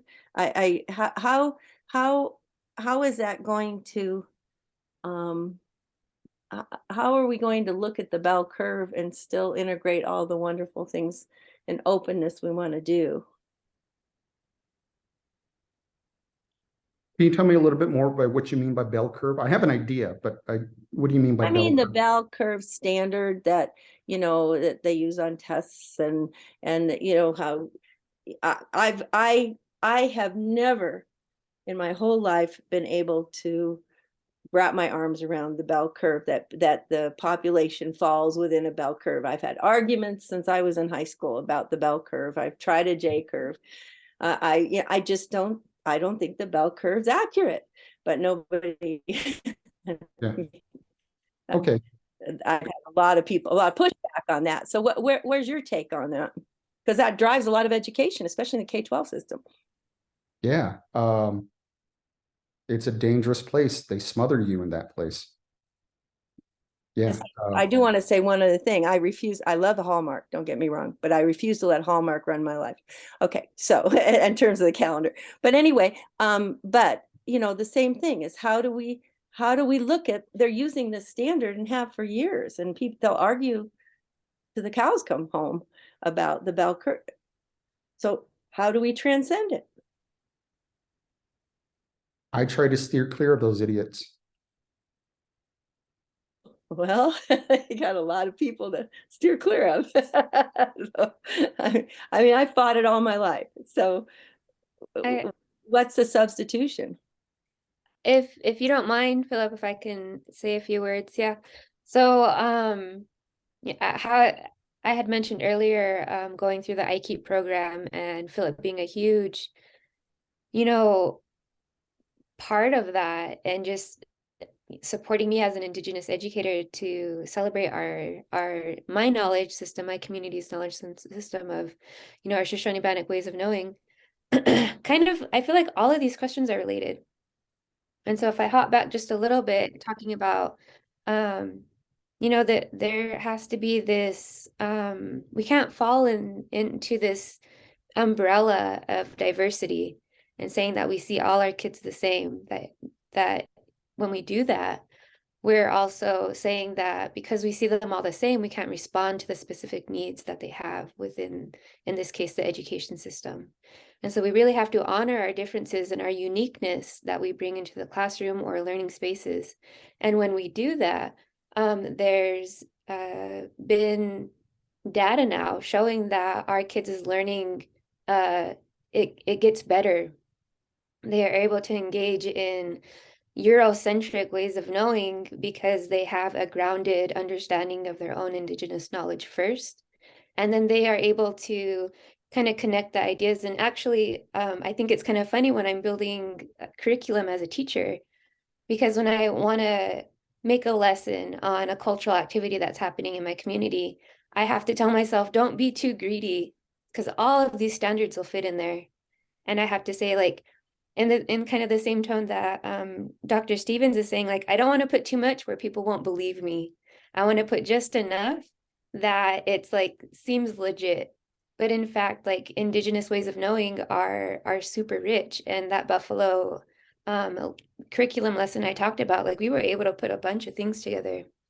And I think bell-shaped curves, state standards, you know, my kids are going through state standards right now, and I know how smart they are. But they come home and in, you know, one day they're taking math and they feel like they're not smart. And then another day, you know, our kids are talking about us harvesting salmon, and my daughter, my 9-year-old daughter now, turned it into a math word problem. And she couldn't do that in the standardized test, but she can do that just talking and generating conversation with us. And so it's like how it's really us, like we have to be able to see beyond just this very small like keyhole of a way of measuring our kids' knowledge. And then just the idea of like really having to take to heart, you know, what's being discussed right now. I don't know how to be Apache, and I would probably be a terrible Apache person because I love talking to, you know, probably too much, and I like talking about my feelings, and I like having us share our feelings. I also, you know, I just think about how I'm connected to land here, and I don't know how I would fare where Philip's from. And so I don't try to assume that I'm gonna know how to be an Indigenous person in Philip's community. And the same thing, I wouldn't expect him to be an expert here, but that we have that relationship building and that it goes beyond just, it doesn't just have to be native to native or Indigenous person to Indigenous person, but it's really this whole community that we're building and, you know, doing our part and not being lazy. Yeah, reflecting that, I take full advantage of white lady power with Vanessa. Like, oh my God, all the time. I'm like, white lady magic, do it now. And she does. It's great. I get to benefit from that. I was like, white lady magic, go to the bank. And so I do want to make sure this is something clear, because this is where sometimes people might not understand what it is that I'm doing. I purposely talk about analogies. I frame these things as analogies. Hopefully you're catching on that this whole thing of what I'm saying is an analogy for you, that you should not take this, what I'm saying as an Apache person, as the way to do things, but rather you having your own intellect, your own understanding to reformulate this and to make it useful for you. That's a key part. By no means am I advocating of just like Apache epistemology as the new colonization ways of doing things. No. And I think that again is the problem. So all that being said, you know, in regards to the idea of the bell curve, and when I say for myself, I steer clear of those idiots, I also am acknowledging that those idiots don't see themselves as idiots. And some of those people are very powerful. And I do need to contend with them. Mm-hmm. Well, thank you for all of the great discussion. Thank you, Philip, for being here and spending time with us. And Mhm. I highly suggest if you have not taken a course from Dr. Stevens, you should. It'll very much challenge the way you see the world and grow. I also want to be mindful of time, and as we get ready for our next presenter. But Philip, if you could put your email maybe in the chat, and then if people have questions or want to meet up with you or have Sure. some cool projects going on, they can get a hold of you. We're going to take a 5-minute break, and then we will return with Dr. Sammy Matza Jr., and he's going to be talking about Indigenous research. So go get some water, stretch your legs, and we'll see you back in just a few. I do. Okay. All right, well, thank you all for hanging in there. Hopefully you were able to get some water and a snack. And we're going to go ahead and begin our next session. So we have Dr. Sammy Matza Jr. here with us. He is going to do an introduction. I think he does a really good job, so I won't say too much, but he will be presenting on Indigenous research methodologies and methods today. You want to go ahead, Sam? Yeah, the boys are trying to jump into my screen just now. Gotta tell them go away. Yeah. So Um, currently we're in our home and I'm in our office and Sam is in the living room. And so yeah. Yeah, That's, I was and gonna do it all our from kids work, are but people talk over. We've tried to do that before, and then people just talk over me, and you can't hear me. So yeah.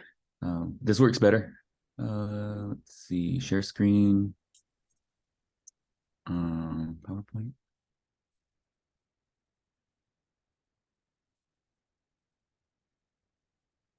So you guys can see my PowerPoint. You can hear me. Yes. Now it should be in presentation mode. We can see the notes on the bottom. Does that matter? Yeah, hold on.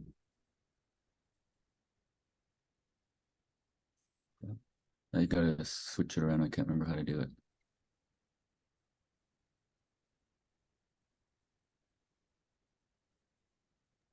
I don't think it's in presentation mode, actually. You might need to unshare, and then when you share their whole screen rather than Oh, just the okay. presentation. Right. Let's see. So you share that one. This one. This one. Mm-mm. And then at the top, there's an option for you to swap presentation screen. So now we're seeing the notes page. So if you can swap display up in the upper left. So I'm seeing it in presentation mode. Mhm. So I just see my presentation. Mm. Click escape, and you should be able to see. Do stop share. Stop the share.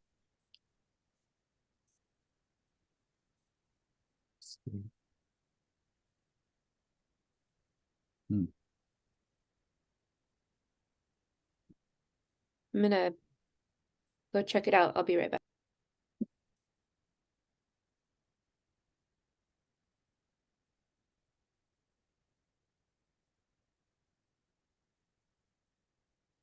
Oh yeah, that is weird. So that's what I'm seeing. So hold on, let me do a share here real quick. I'll do it.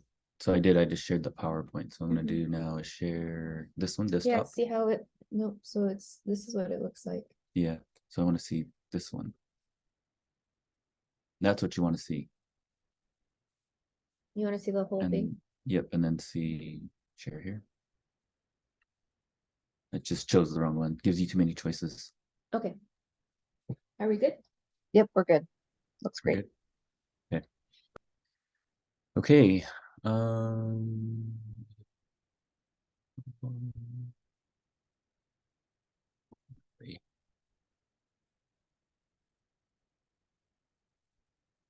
Okay, so the Indigenous Mentoring Program, the 2023 workshop, this is part 3 of 4. I'll be presenting today on Indigenous research methodologies and methods. Just here in these photos, kind of a looking forward into the presentation today. So there in your lower left is a map of contact with Shoshone Bannocks at time of European contact, and the places that we were occupying before state lines were drawn upon, where we kind of familiarize ourselves with today.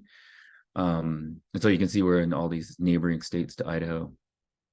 And then there on the right of that is a seasonal round. So I'll talk more about this as we go on, but just some ideas about where we should be in the Gregorian calendar through time, so space and time. And then that fits really well into talking about methodology, and that methodology there in the upper left. But more importantly in all of this is about being a scientist is having a process of healing, engaging in research, as we know it is the dirtiest word in Indigenous country and Indigenous people's language. Our use of the English language has been research, and so we definitely need processes of healing. So there on the right is a sketch of from a book talking a little bit about our Sundance ceremony, and myself hold that very dear to my heart as being a Sundancer. So advance the slide.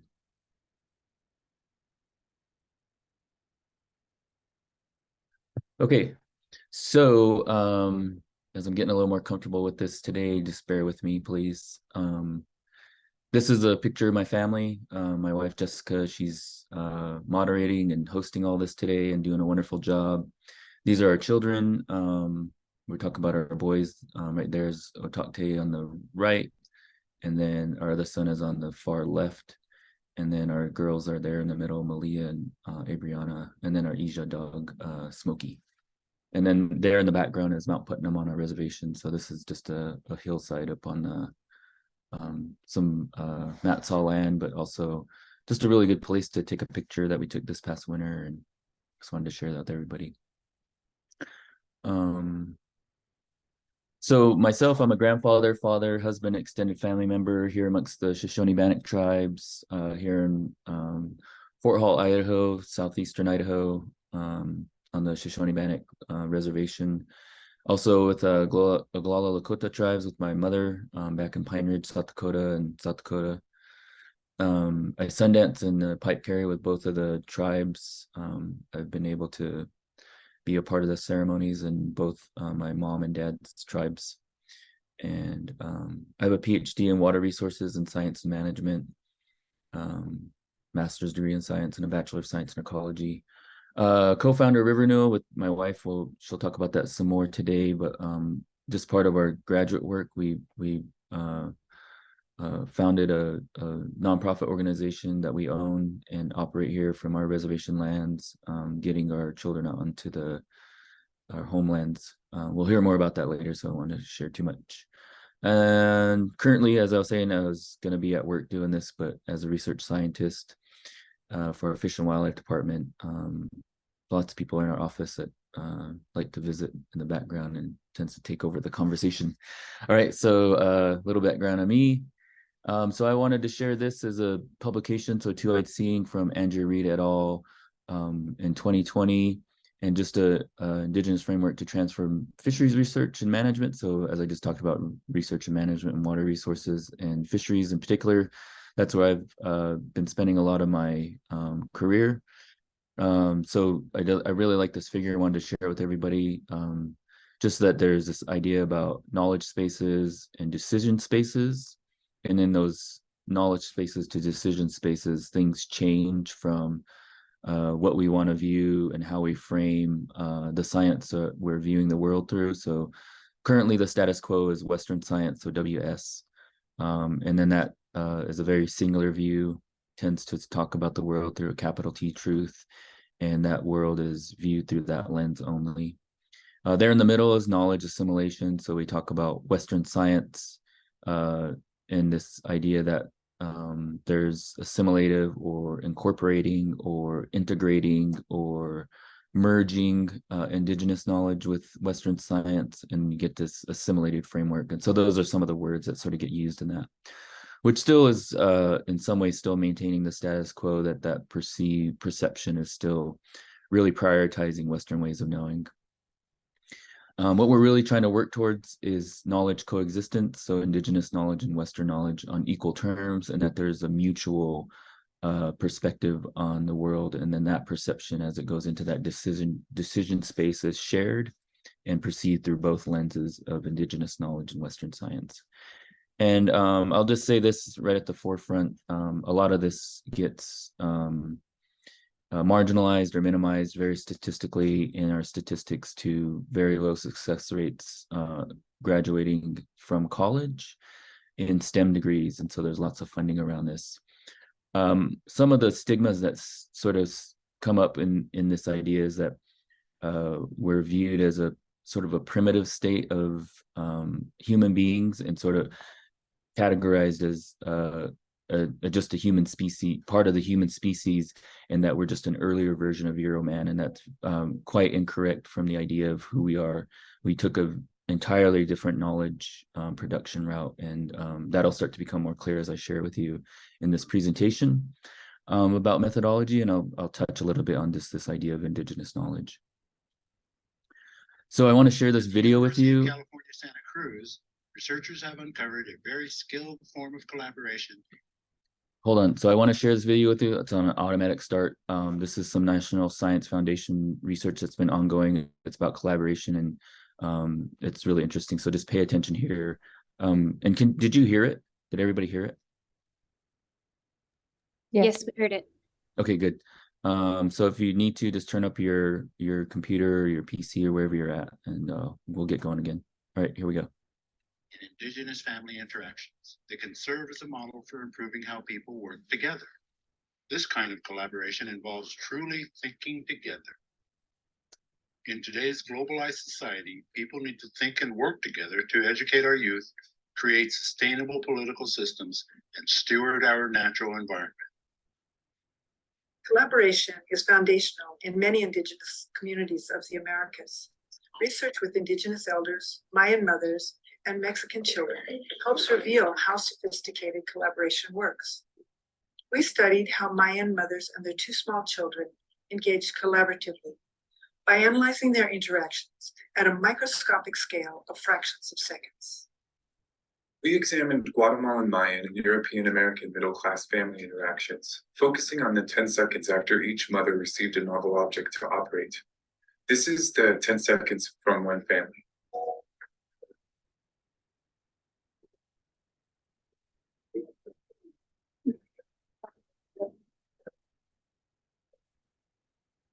All of the Mayan families engaged smoothly together in harmonious concert, like a single organism with many limbs. In our case graph, you see that the 20 Mayan families primarily engaged as an ensemble that included all three people. Among the European American middle-class families, such as smooth three-way interactions were rare. Instead, these families showed a different model of working together. They divided activity, separating from each other. Individual family members often did not engage with anybody else, or engage one-to-one, leaving one person out entirely, or even resisted each other.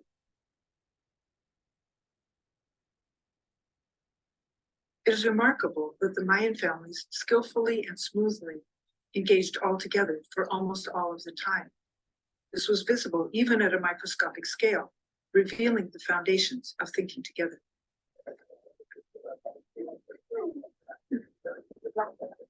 Such collaborative practices have contributed to the endurance of Native American communities for centuries.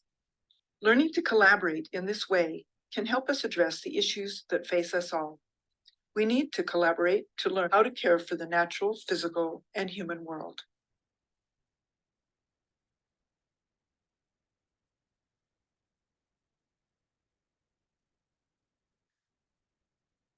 So that figure was showing, and I just want to be clear about that. The figures that were the larger bars from the indigenous communities were three-way interactions or more. And so when you have three-way interactions, that's what it's showing. And just like they showed in the video, there's cooperation that's happening and collaboration within the families. At the University of California, Santa Cruz. We'll move on. So aims of research and production of knowledges can differ because of this. And so what we see very early on in child rearing, as well as just a societal level, becomes a reflection in the aims of research for production of knowledges. And so in Western aims, what we see is really an aim towards proof and truth. And that makes a lot of sense as we go on to, and I'll organize this as we start to move forward towards the end. So we'll come back to this. In an Indigenous framework, what we're really looking at is meaning making and understanding, and this has a lot to do with collaboration. But more importantly, as you probably heard earlier in these sessions in the last couple of weeks, is that what we're really trying to understand in these trainings and these workshops and these exposures that we have is the understanding of border crossing, so that we're respective of whoever's culture or research that we're engaging in, and when we cross those borders, to be mindful of the customs and protocols of that given aim of research. So the purpose of traditional ecological knowledge, and I'm just setting this up for methodology, but this is really important because it also intersects with some really important theories in the sciences.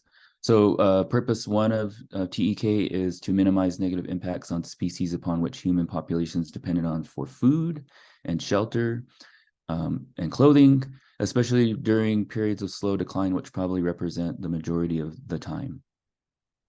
Purpose two is to placate and protect the individuals who are most likely to survive the lean conditions and propagate their kind for the future.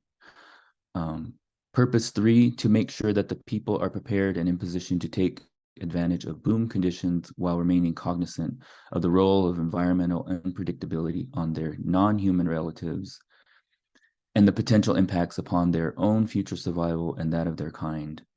And so these are really overlaps in the theory of evolution. What sort of doesn't get well understood, and this is kind of a problem within science, is the interaction with human cultures and humans as an animal.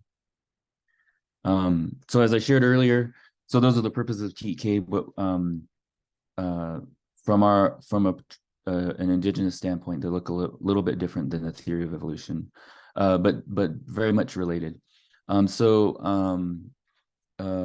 this figure, as I shared earlier, just a snapshot of some of the species and plants and animals that we were interacting with through time.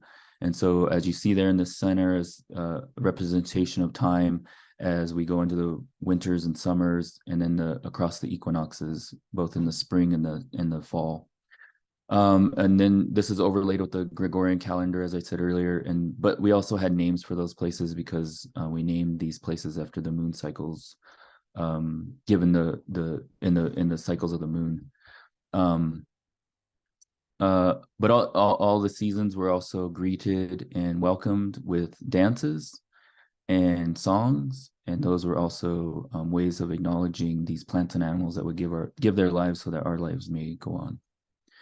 And then again, this figure here about the data points of European contact, pre-reservation life. And again, these are just snapshots through time, or a snapshot in time, and is not a full representation of Shoshone-Bannock use of the land in places where we were at, because we were also in Nevada. And so this is just a point of in time.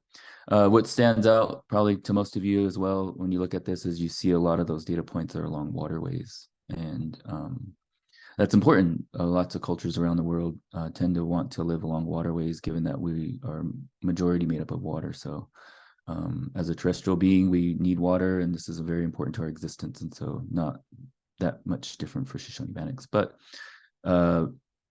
much more localized given our languages and our customs and protocols. So taken together, this gives us an idea, really good idea from Kyle Powis-White, he's a scholar at a University of Michigan, wrote a book chapter on time as kinship. So even seeing time as kinship, so when we talk about tradition and traditional ecological knowledge is really going back to those places over and over again, so that actually our interactions with place, plants and animals has an evolutionary trajectory. And that's not lost on the idea that a lot of the human causes of what's happening in the world is causing biodiversity loss, has a great effect on the processes of evolution. So those are kind of these big picture things about where we are in space and time. These are really important things for scope and scale for scientists, about where our study sites are, what our study interests are, and how we narrow that down to a study that we're going to do for whatever reason towards the aims of the research I shared earlier. But as we go forward, I'm going to start to build on methodology now. So we're going to deal with some these words about like axiology. And so what we value. So basically, like, what are our values? What kinds of things have value? And so for us, I want to come to this excerpt from Critical Indigenous Research Methodologies and Brian Brayboy et al. That was published, I think, in 2012 or something. I can't remember now. I'm forgetting. Anyway, so in there was these 4 R's, and the relationality, responsibility, respect, and reciprocity. Responsibility can't be said without the idea of accountability as well. And so through that, through our ceremonies, as I mentioned earlier, we practice these and are reinforced in the sweat lodge. A related part of our ceremonies as well is the Sundance. So I talked about being a Sundancer. So there you see all these ropes tied to the tree. Cottonwood trees are usually in aquatic areas or streams, floodplains.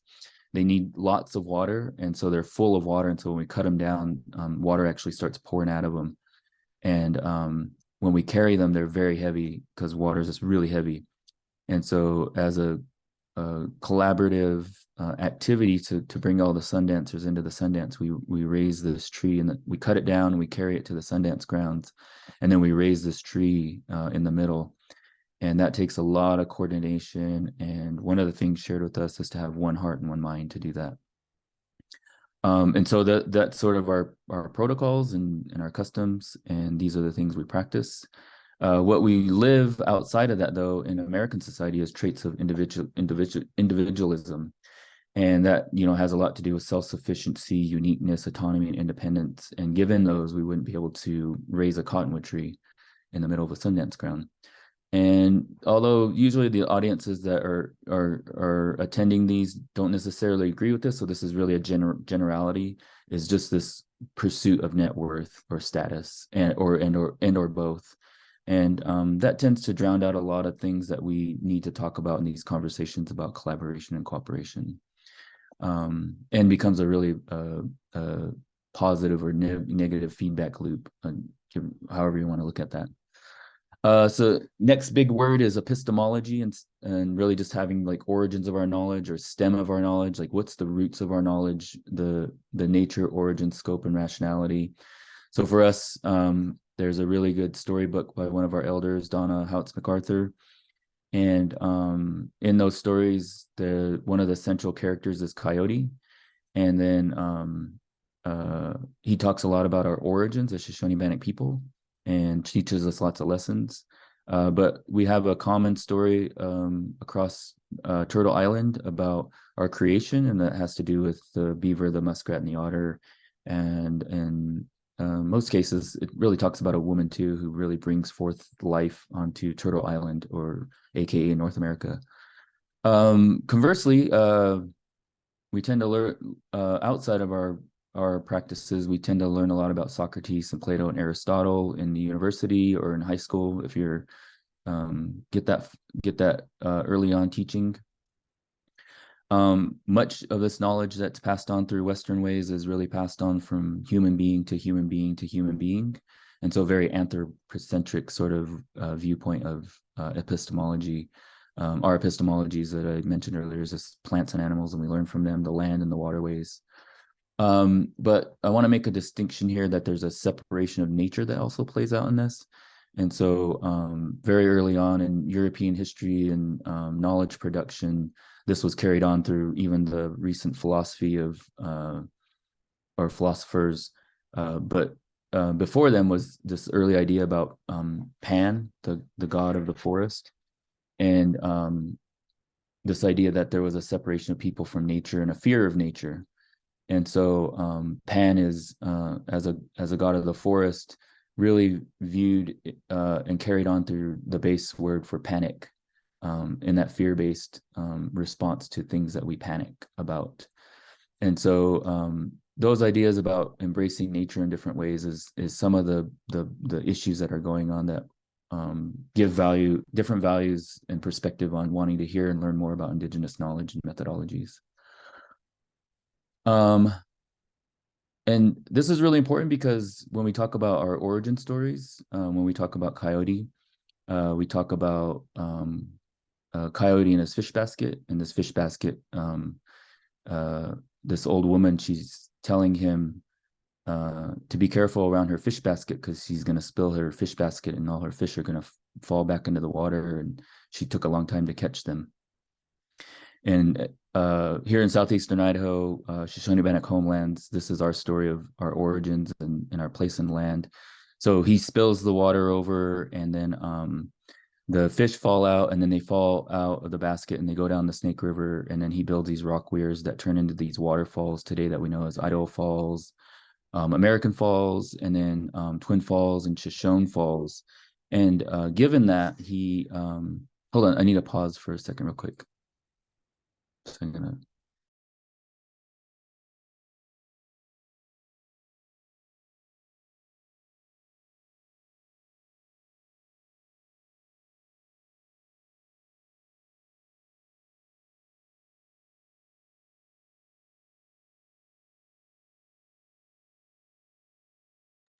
You're still on mute. Yeah, I'm trying to back up now.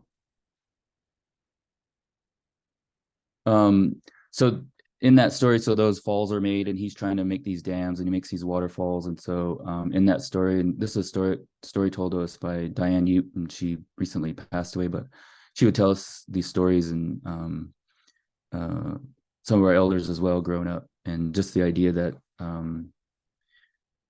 so when we talk about the fish basket is really the caldera of Yellowstone, and that's that map there in the middle, or that view from above, the topographic map.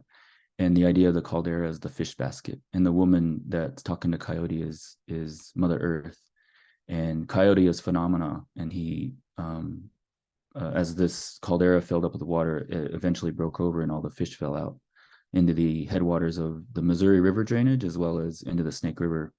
And so we can relate our origin stories and our creation stories back to theories of evolution or science, and they're not far off from one another.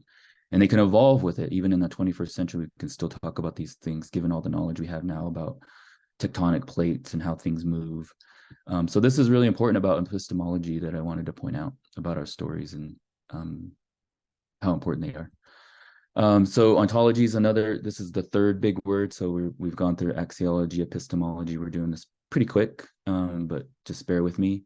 So ontology is the nature of being, relationality of reality, self, and what it means to be who we are. All of these kind of have their little bit different variations of their definitions, but we'll just stick with the ones we're using today. In ontology, though, one of the things that stood out to me and really helped me was Viola Cordova in her book on Native American philosophy. And in the table of contents, she really talks about, and this really helped with my identity as a scientist. She talks about bridges, so her own stories about the bridges of the cultures that she comes from, and then windows, so how she perceives the world given those cultures, and then what is the world, so what is she seeing outside those windows, and then what is it to be human, so what is her role as a human, what is our role as a human, and then what is the role of a human in the world. And so taking all those together, like what's going on there. One of the things I want to point out from this that stood out for me as in this idea of ontology is linguistics and etymology and origins of words. And so I don't take words, especially English words, as a for granted as someone who holds lots of educational background in academia. Entomology is really important, and we tend to take our cultures for granted, or even the origins of our words and how we're using them or misusing them. And so I just want to stay with this for a second and kind of get to this idea about verbs and nouns. So nouns are, the English language has thousands of nouns and less than 1,000 verbs. Conversely, in Indigenous language and Shoshone-Bannock languages, we have thousands of verbs and less than 1,000 nouns. And so that sets us up for these two different thought worlds. And so we talk about language as window. From Viola Cordova's perspective, she talks about there may be concepts in Indigenous worldviews that are a verb thought world that may not be translatable into a noun thought world. And so there are some differences that come up between languages. So linguistics as a reflection of the cognitive processes explaining this existence or ontology, our beingness. I want to use an example of my own here. So in this cultural linguistic paper about treaty language that I wrote with a couple of law professors there at U of I, we have this section here that I want to explicitly talk about. So Lakota is really specific in terms of the describing of different processes. For instance, chlecha, which means the idea to tear. If you tear something with your fingers, it's yuchlecha. If you tear something with your teeth, yachlecha. If you tear something with pressure, pachlecha. If you tear something with your foot, nachlecha. If the wind blows and tears something, it's wochlecha. And it goes on. There's more than this, but I'm just trying to emphasize the fact that Lakota language offers a different perspective, a different angle on the world we live in. So I use this as a perspective from one of the language speakers in my mom's language, and it's a video just trying to promote language speaking and teachings. And I thought this was a really good example to use because in ecology, we talk about ecosystems that are really complex, and they have these diagrams that have these nodes, and then these nodes are connected with these lines, and they'll talk about like food networks or ecological networks where species are related. And what happens in that is a real focus on those nodes. But what's in between the nodes is what this example is talking about. So our interest is more about the verb or the tearing or the action of what's happening. And so this is the different idea of these different this is the idea of the different worldviews and perspectives about and language as a reflection of that. So taking all that together, this is a background of a old photo from our Shoshone-Bannock ancestors, and I just watermarked this idea of methodology with this. So Shoshone-Bannock methodology. So axiology, we went through that: respect, reciprocity, relationality, responsibility, and accountability. And then epistemology that we learned from our lands, waterways, plants, and animals.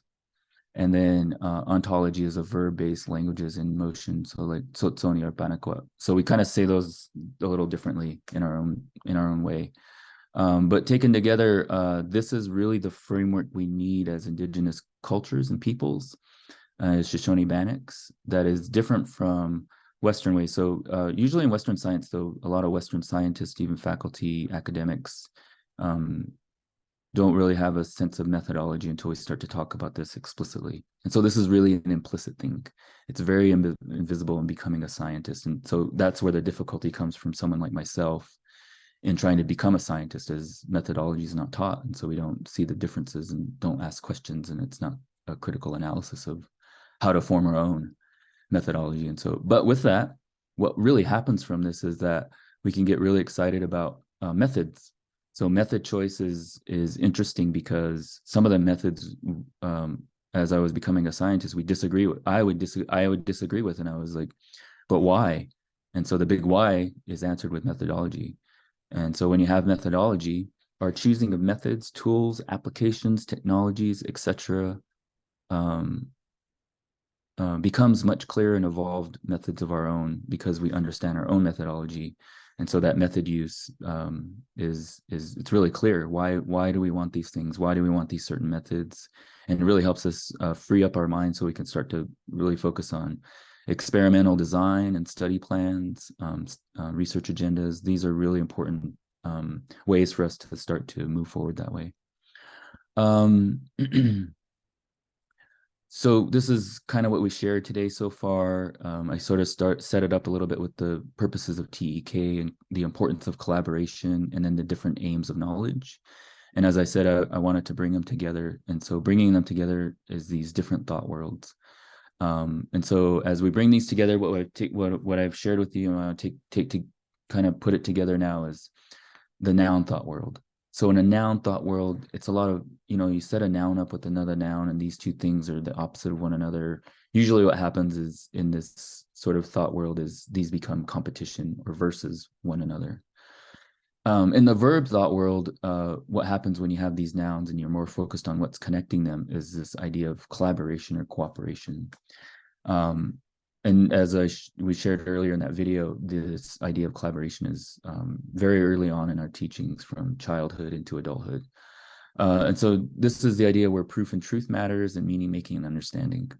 And so in the proof and truth, when you're in competition, there's winners and there's losers. So you got to prove who's the winner, who's the loser through this truth you're in the pursuit of. In the verb thought world, when we were talking about Indigenous communities, Shoshone-Bannock communities, we're talking about this idea of collaboration and cooperation. We're not going anywhere. We don't need to compete. We are here at home. We feel safe here. We had lots of resources. People referred to this place as many times over as a Garden of Eden. That wasn't on mistake. That was very purposeful. And that was a result of meaning making and understanding, meaning making with relatives beyond human beings as well, and understanding of plants and animals. So that's kind of my little spiel today. I kind of had a quick sort of overview of something that I share is much longer, but shortening it today given the parameters of today's presentation. So I hope it's enough that we can start to engage in some really rich back and forth through some Q&A here. So that's it for me, Jessica. You can take it away. I'm going to stop sharing. And Awesome. You did so good on time. Good job. I was like trying to rearrange things in my head. Yeah. I am going to pin you. And You're then like, a lot. You're going to go over. No, I was just like, maybe I don't need to present. Maybe. Yeah, let's open it up to discussions. We have about 15 minutes. My husband and partner in life is very knowledgeable and really great at facilitating conversation and sharing. So please feel free to ask questions.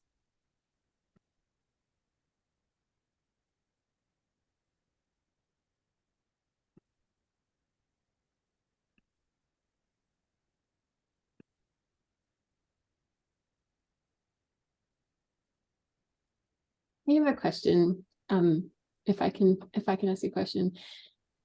I'm really taken with this idea that methodology is really implicit normally. And so, Sammy, when you're, because I know that you collaborate with different fisheries folks and other scientists, how do you kind of begin these conversations of making the implicit explicit, right? And I imagine that it starts at the experiment design stage, but yeah, how do you navigate that when, I guess at that stage, but then also later on, right? When you're not at the experiment design stage and you're trying to get people to think about like thought worlds and language, which can be, it can feel like regressive in later stages of an experiment, right? Because it feels like a big step back. So can you talk about how these conversations tend to develop and what best practices for developing these conversations? Yeah, so I think Jessica, she may have shared this already, but if she didn't, so our daughter is she's been in our language school since kindergarten, and she's about 4 years now.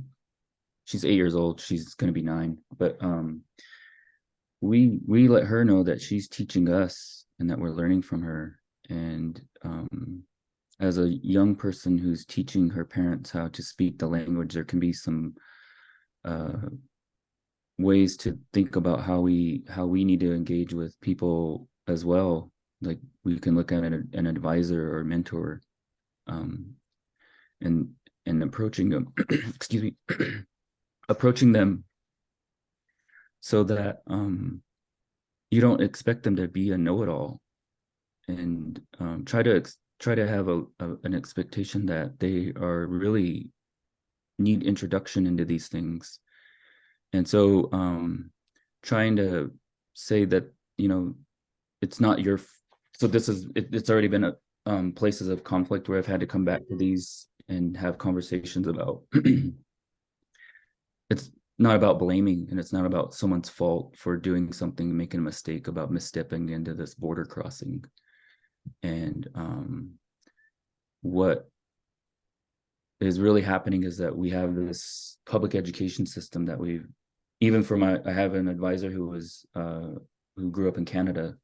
And so even his public education system didn't afford him the ability to really understand these deeper nuances of like, whose lands am I living on? Who's my neighbor?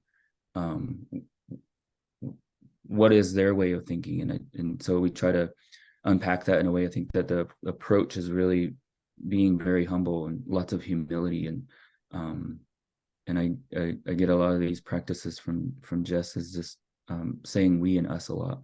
And this is our, we're doing this together. And I think that can be really helpful to setting up a different kind of conversation that's, you're trying to really not engage in conflict as a competition, but rather conflict as cooperation. And that although that's something different, and it feels different, is that you really have to pause for a second and take time and check in on feelings.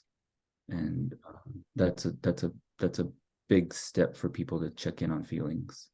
And it can be a bit of a practice just to engage in initially. You want to raise your hand for? Yeah, sorry, I was just thinking a story that you share, I think that would be helpful, is the idea of night fishing. If you want to. Oh yeah. Well, I think that's we could come back to that, but I just sort of think that humility is really important. And yeah, if there's any other questions, I don't want to take up too much time. If there is not, then I could share the night fishing story.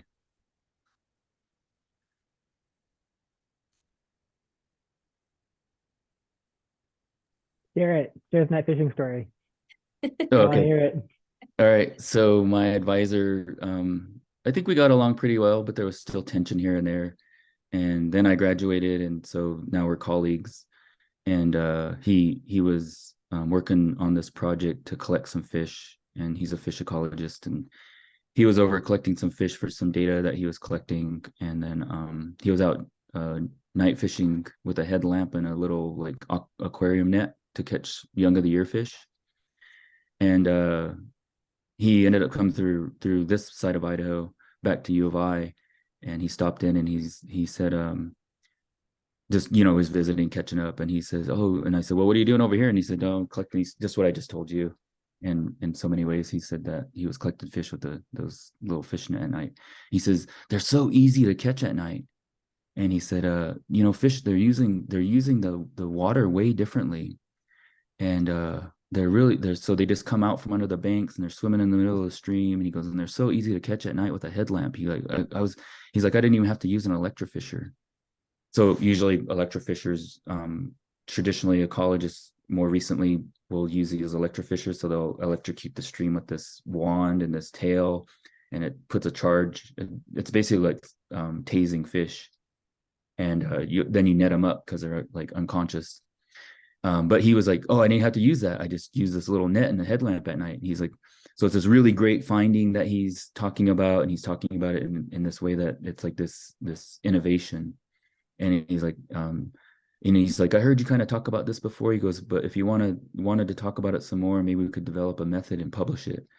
And I was like, I wasn't real too interested in it. And I was just kind of like, yeah. I was like, yeah, we've done that since time immemorial. And one of the things that we do is, Lewis and Clark documented this, is like, we put these lanterns out at night and we hunt salmon that way. And it's very much the same, very similar practice. So fish don't see a predator in the sky. They come out from under the banks. It's nighttime. They move around. They'll move up and down the streams. And this night fishing and using a spear is really effective at night. And anyway, so it wasn't necessarily a new finding and not necessarily something I felt like needs to be published. And so it was a little off-putting, but still trying to be having some humility in it and just, letting them know I wasn't interested. But that has a lot to do with Indigenous knowledge. So yeah, it's just a little story. A good one. Yeah. I have a question from that story, actually, that I thought was, so does that happen often? Like this moment of like, unless I'm misunderstanding kind of what you're saying in the end, like saying, I don't think that needs to be like contained in like an official research capacity. Like, do you ever see like, is that something you see often where it's like, actually it's more dangerous to try to wrangle it within that type of framework? Maybe we should just leave that one alone. Yeah. So the thing about research that I mentioned earlier as the dirtiest word in Indigenous language or use of languages research, and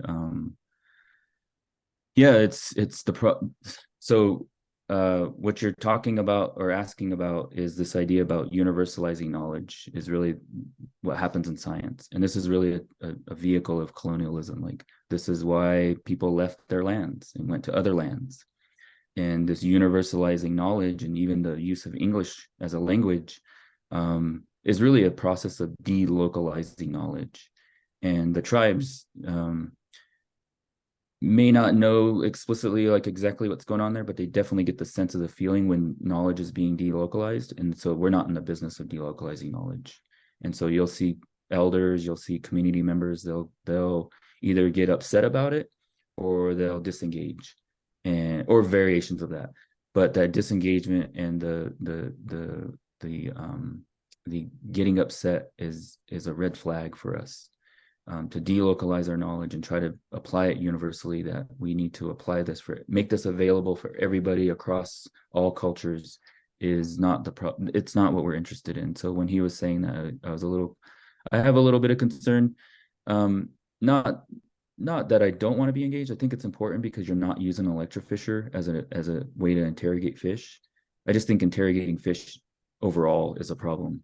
And so we might come back around to it, but for now, I just thought at the time I was like, it's nothing new. It's something. I think that's the part that he was sort of disengaging with, is that I was like, yeah, it's nothing new. It's something we've been doing for centuries. So yeah, given that, I just think there should be some caution about universalizing knowledge and delocalizing it.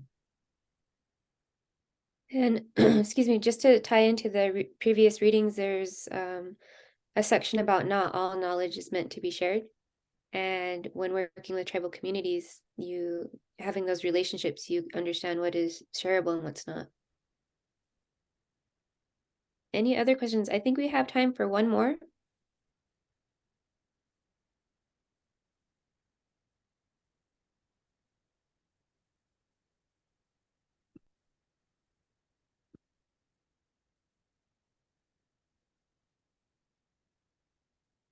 All right, I have a question. So how do you see your professional background and working with within the space of education and the work that we do? How do you see them benefiting each other? So one of the things is the tribes don't have a lot of, like I was saying earlier, we don't have a lot of success in STEM fields. There's lots of funding for that, but those avenues of funding tend to come in and they want to get these metrics around just kids doing whatever STEM activity it is and take some pictures, and then they leave and they get numbers. And that's not helpful. And it's definitely not helpful when a lot of these different objectives or the type of science they're teaching isn't based in our culture, in our way of life. And so you'll see this become very messy. And the thing that our young people need to understand about being a scientist, first and foremost, is that it takes a lot of organization skills. And if you're engaging in something that looks messy and the expectation is messy to be organized, then the problem is already set up right in the beginning, is that, well, there's all this messiness going on. Why do you expect me to be organized? And so right at the forefront, that cultural competency for our young people and the people that are coming out into our communities is really difficult. And so some of the work we're doing is engaging in that organization and trying to share that and share it in a way. So Jessica's going to share about River Nua today. And that practice of packing on and off the river really gives a sense about what it would mean to be a person moving across our homelands through that seasonal round, and what it feels like to pack up your camp every day and then move and then unpack it at night, make dinner, like that movement across land. And like so that takes a really high amount of organization and thoughtfulness to really think about what's your next 2 or 3 steps in order for you to first and foremost remain safe and do things safely, but also to just make sense out of like how you're using your time and kind of being a little more efficient at getting on and off the raft and unpacking and packing up your camp. And so that kind of movement really starts to situate how they want to learn, how language should start to adhere to those living practices. And then starting to step into these ideas about methodology and this type of science and what's important as aims of science for our young people as they start to grow up and graduate high school and go into college. So we're just trying to, incrementally build these steps in a 21st century model about how we do both at the same time, and how we are doing those within an idea of cooperation and not competition. And so, I think we think about a lot of things and we try to do it all at once, and sometimes that works out pretty well, and sometimes we have to let go too and just let it be what it's going to be, because sometimes our young people they already get it and they're really smart, and they'll start leading us through it, and that's pretty awesome too. And I really enjoy that, seeing that for real, not just reading it in a research paper, but seeing it for real. Very, very inspirational. Yes. So if there's no more questions, I want to give a big thank you to Dr. Sami Matsaw Jr. For taking time in your day to visiting with us and advising. And Sam is also someone who is, very personable and very good at just being a resource for good conversation, especially in the world of sciences and the hard sciences too. So thank you. I think we're going to go right into sorry, Sam, if you can put your email in the chat too, so that way if anyone wants to send questions or things like that, they can get a hold of you. But we're going to go right into the film showing. It's 27 minutes long. And if you haven't seen it, it's called River of Return, and it talks about the work we do and the educational outreach with our nonprofit River Nua. And then I'm going to do a quick presentation and try to leave time open for discussion. So if you want to go ahead, Sean, and take it away.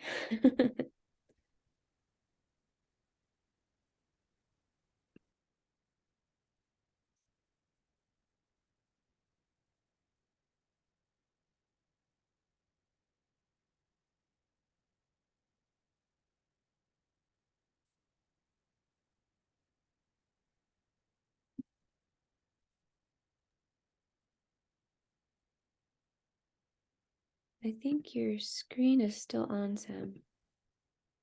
Or if you might still be pinned. Hold on.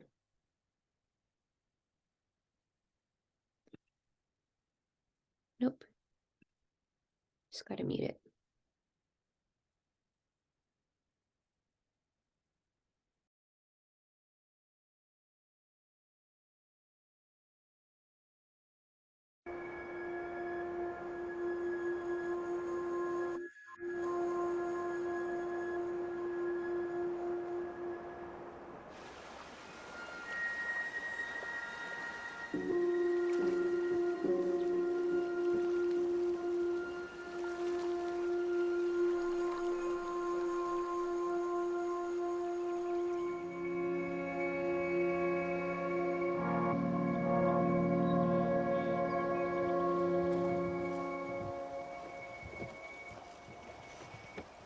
This place is all the things I want for my kids.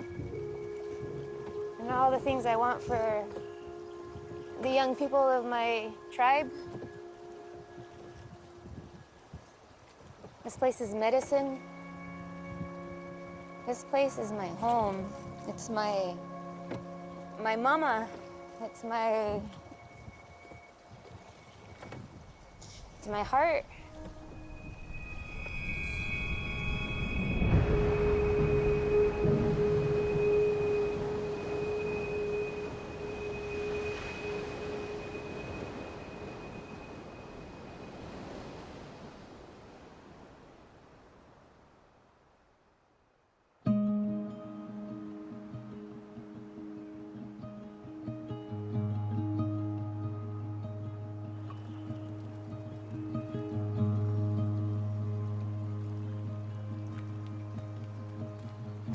Nananiha Sammy Matsa. My name is Sammy Matsa. Me and my wife, Jessica. We are taking our community, our tribal members, our tribal youth onto the river of the Middle Fork of the Salmon.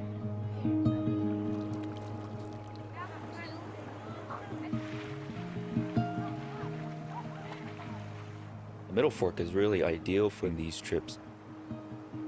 There's no fences, there's no roads, there's very little to any fragmentation or disconnection of habitat. And I didn't see this growing up. A lot of the adults here on the reservation haven't seen it. A lot of the youth haven't seen it. My wife didn't see the Middle Fork until she was adult. And so I think what we're offering isn't just a free trip on the river, but actually a great opportunity to reconnect to a really special place to us.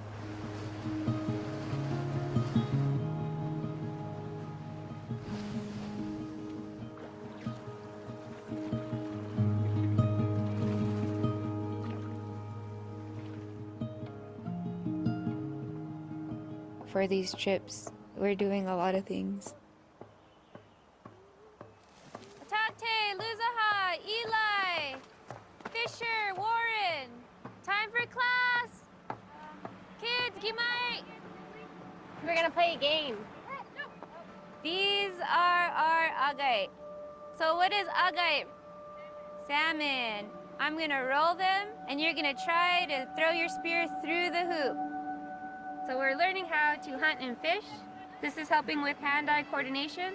So which one is gonna be harder to get through? Yes. Do we got that? Thumbs up? Yes? All right. We ready? Here we go. We, as Shoshone Bannock tribal members, we've wanted to do something that moves us forward. So we've been building this curriculum for our river school. Ooh, that was so close. We're using science, technology, engineering, education, art, and mathematics. And most important, we bring our culture into it as well. But there's many aspects.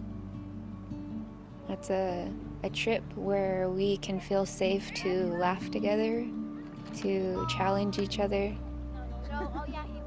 And I really love being here because it's a time we can calm down and fish and just watch the kids play and just really celebrate as a community. Like I can imagine that that's how it was in the past, in how things used to be.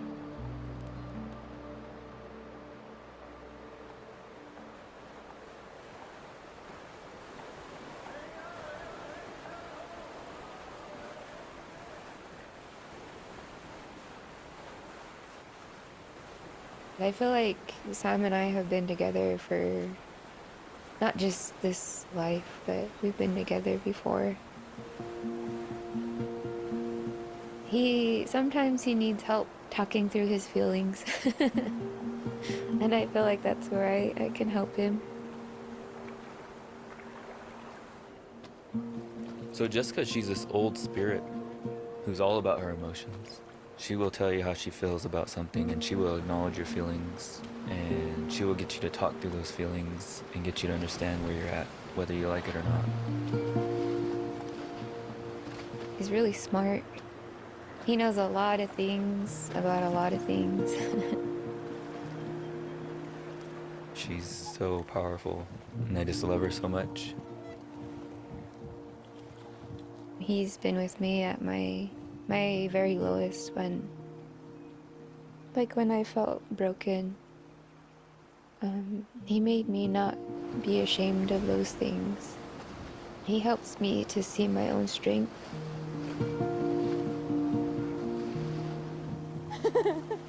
I just think she's the most beautiful person, and who takes care of me and protects me. And I love her for that every day. She's this wonderful human being who's helped in my healing. And both of us are still going through a process of healing.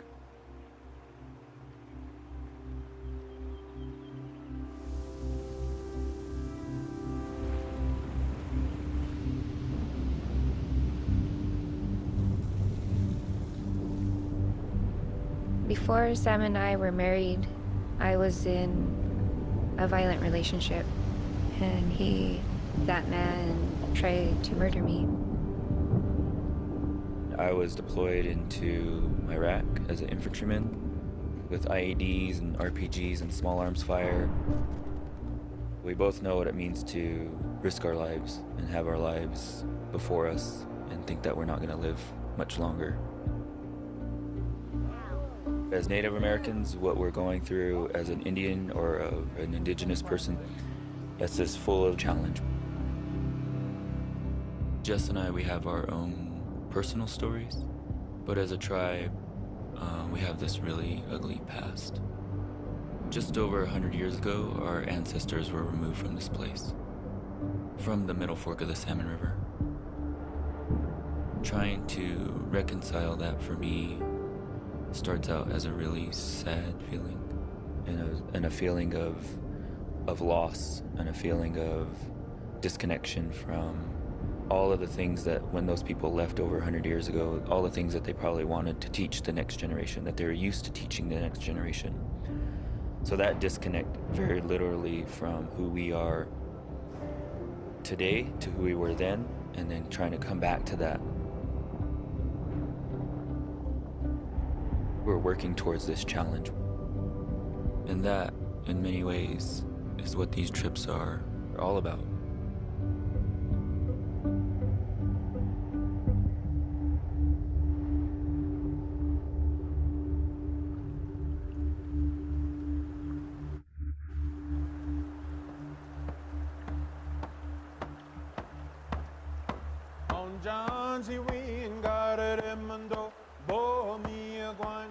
There's this campsite. I look forward to it every year. And we do our traditional foods night. And I really love being here because there's these mussels. We go in the water and gather them. And I can't see them, but I just feel for them and talk to them. I let them know that we're here and that we're really happy to see them. I call these guys grandpas because they're pretty old, some of them. You know, the really big ones that fit in your hand, they're like 100 years old.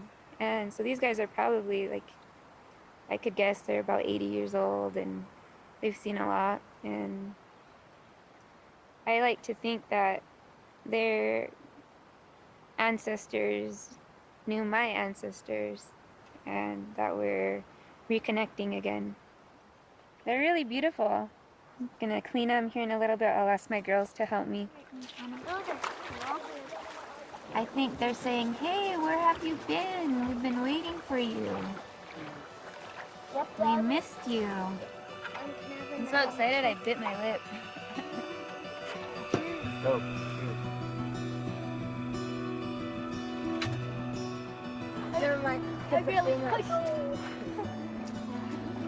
You miss it? For our tribal youth, we've noticed that there's this theme going on. When we first get going on the river, they seem uneasy, and they seem to be afraid of the river. And maybe this is because they've never known a world without constraints. Back on the Fort Hall Indian Reservation, they see potato fields, wheat fields, they see canals, ditches, roads, highways, dams, and are sometimes living in the deficit statistics that are reported about Native American people. We have high substance abuse, suicide rates, obesity, diabetes. And so it's really hard for them to imagine what the world looks like when it isn't fragmented and disconnected.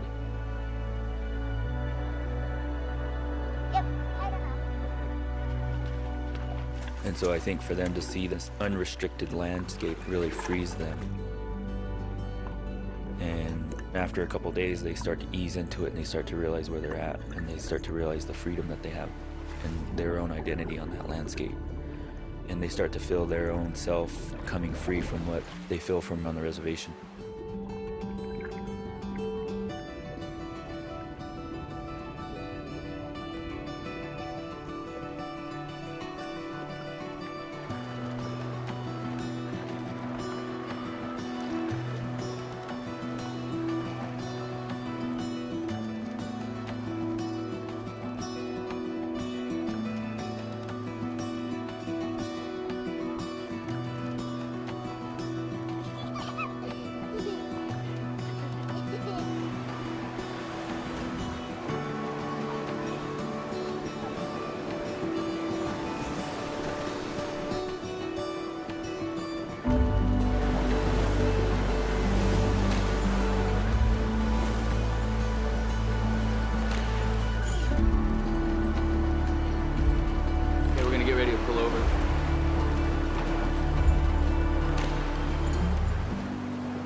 This whole river is so spiritual. I love this place. And it has a lot of meaning.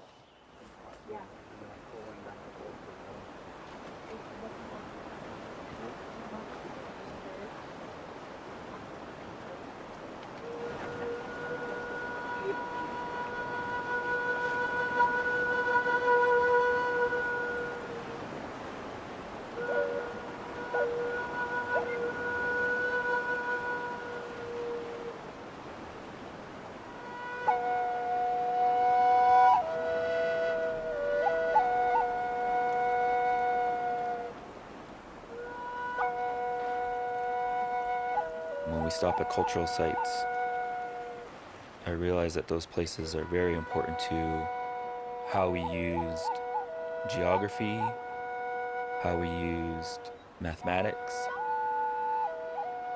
science, technology, and how we were teaching and learning that throughout the year. And I think about how my ancestors would have used the land to get water and to get food and to hunt and to fish and to gather.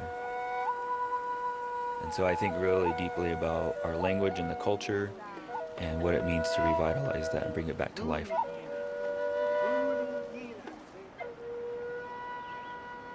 It's just such a powerful place to be somewhere that your ancestors were at, that you could see how they live and experience what our people are capable of. That's why I say I think that when you go down the Middle Fork, it's almost like you're calling your spirit back to you. That maybe that's the part of you that needed to be taken care of.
Everyone gather over here.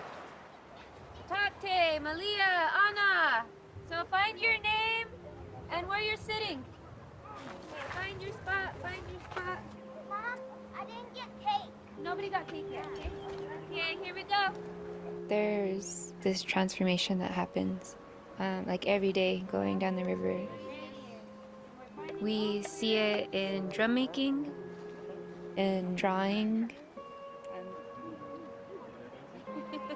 when we're painting, during science class, These are real big. and during math lessons. Tate, where's the radius at?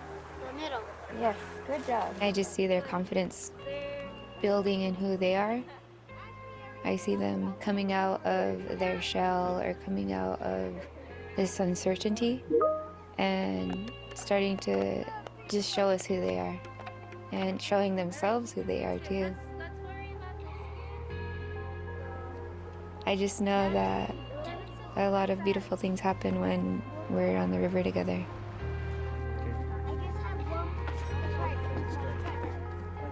The last evening that we're on the river, we've been noticing our youth saying, okay, this is who I am. These are my homelands. This is my identity.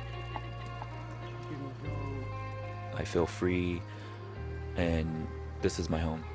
This is where I want to stay, and they don't want to leave the river. Their transformation that they go through is really impressive for the week that we're on the river. Within the 7 days we're here. I'd like everyone to stand and dance. Try to get in the circle. The way this one goes is that you double time it. So I'll dance with you guys. Saiboya, Saiboya, Saiboya, Saiboya. Yaro yagara mando yara mando wegwandora. Biaro yagara mando yara mando wegwandora. Saiboya, Saiboya, Saiboya, Saiboya. Biaro yagara mando yara mando wegwandora. Yara yagara mando yara mando wigwindora. My pants. Yara yagara mando yara mando wigwindora.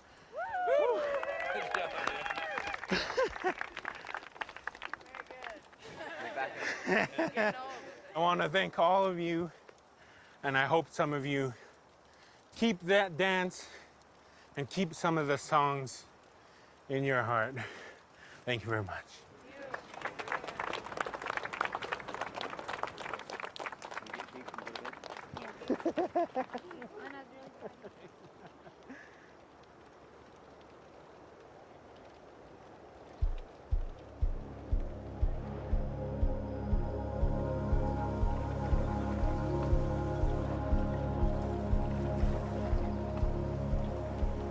We had a lot of really great learning moments happening along the river, and I have a memory and a thank you and deep appreciation to every single one of you. And so the fact that you all gave us your trust to get you down the river means a lot to us. The trust of my family to bring my siblings down the river means a lot to me. Honestly, don't know what to say. 'Cause outside of this place, I have had no real life. But when I come here, I have no life other than to be with you guys. It's just thank you all for letting me sing and share my heart with you guys. 'Cause when I go home, I'm not gonna have the last same laughter that I have with you guys. I'm not gonna have the same joy as when I'm hanging on for dear life with Sterling. But right here on this river holds my heart, and this river is my heart's home, and I want to thank you all. want to let you all know that you're wonderful and you're smart, hard workers. This is gonna make me cry. I'm just so proud of you, all of you, that you're mathematicians, and we've always been mathematicians, and I just love you guys a lot, all of you. We love you guys. We do. Thank you for being here. So when I see you off the river, I'm still Auntie Jess, okay? All right. And Mom. And sister. All right. Thank you. I get a little bit emotional because, like, we need each other, and when we're missing that part about our identity, or we're missing that connection that we used to have, then we're not whole people. And when we start to facilitate just having that love again, it makes me excited, not just for myself, but my kids. It goes beyond me. It goes, my grandkids are gonna know about these relatives and this river, and I don't know what the feeling is called, but I know that in order to ensure that my family is taken care of, I need to do this. So.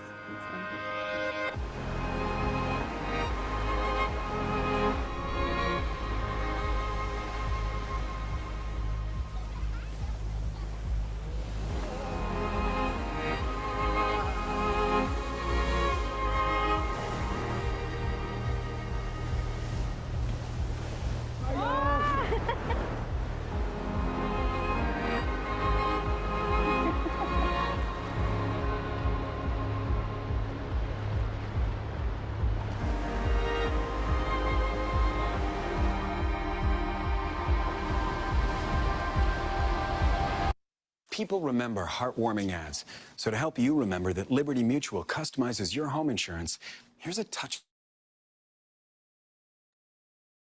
All right, so that was about we got to the end of the film, so I'm just gonna go ahead and jump right in. Thank you all for taking the time to watch that. It's on YouTube, so we found that it's also been a helpful tool to include in classrooms. And so we have it as a free resource. I probably need to unpin Sam. Hold on real quick.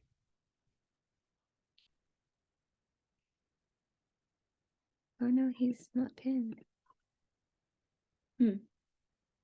But I'm just gonna go ahead and jump into screen sharing as we're getting to the end of our time together. I always feel like it goes so fast.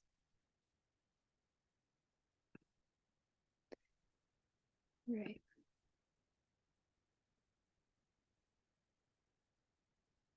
So you guys just got done watching a video about a nonprofit my husband and I co-founded called River Nua. I'm gonna share a bit about what River Nua is and how we see learning together through intergenerational and land-based pedagogy. So kind of giving an example of situating myself as a researcher and something that we have talked about in previous sessions. So this is, all the parts of me that influence who I am as a researcher.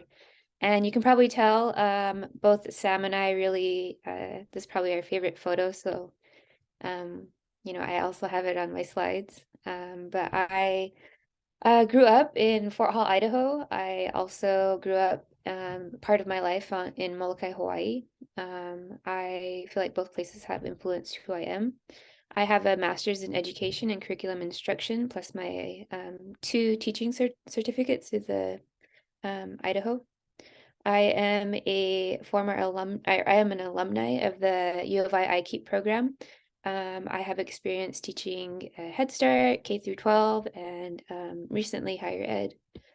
I am a high school teacher, currently teaching in tribal high schools. I am also pursuing my PhD in education at U of I, looking at Indian education reform and land pedagogy. And at the center of all these things is I am a mother and a wife and Shoshone Bannock, and I feel like those situate me in really understanding who I am and how I pursue my inquiries. And I'm just gonna stop sharing really quick. I don't know if I am off mute. Okay, I am. I just wanted to make sure, sorry. Okay. So I like to situate us and remind us, like, why are we coming together for these kinds of conversations, particularly my expertise in education. And so we need to remember, in the past, historically, the underlying ideology of American nation building motivated educational reformers in the push for civilization. And so it was the idea that Native Americans across Turtle Island were not civilized and we were not able to care or think for ourselves, and we were less than human. Honestly believing in the rightness of their cause, Indian reformers argued that not only would education save American Indians from certain extinction, but that the most effective means to ensure their salvation was the off-reservation boarding schools. And so this is a part of history that has impacted many Indigenous communities. Our community is also part of that era of boarding schools. My grandfather was someone in our family who went to boarding school, and it was pretty terrible that he ran away to join the military and go right into World War II, lied about his age. He was only 15. And just to get away from boarding schools here.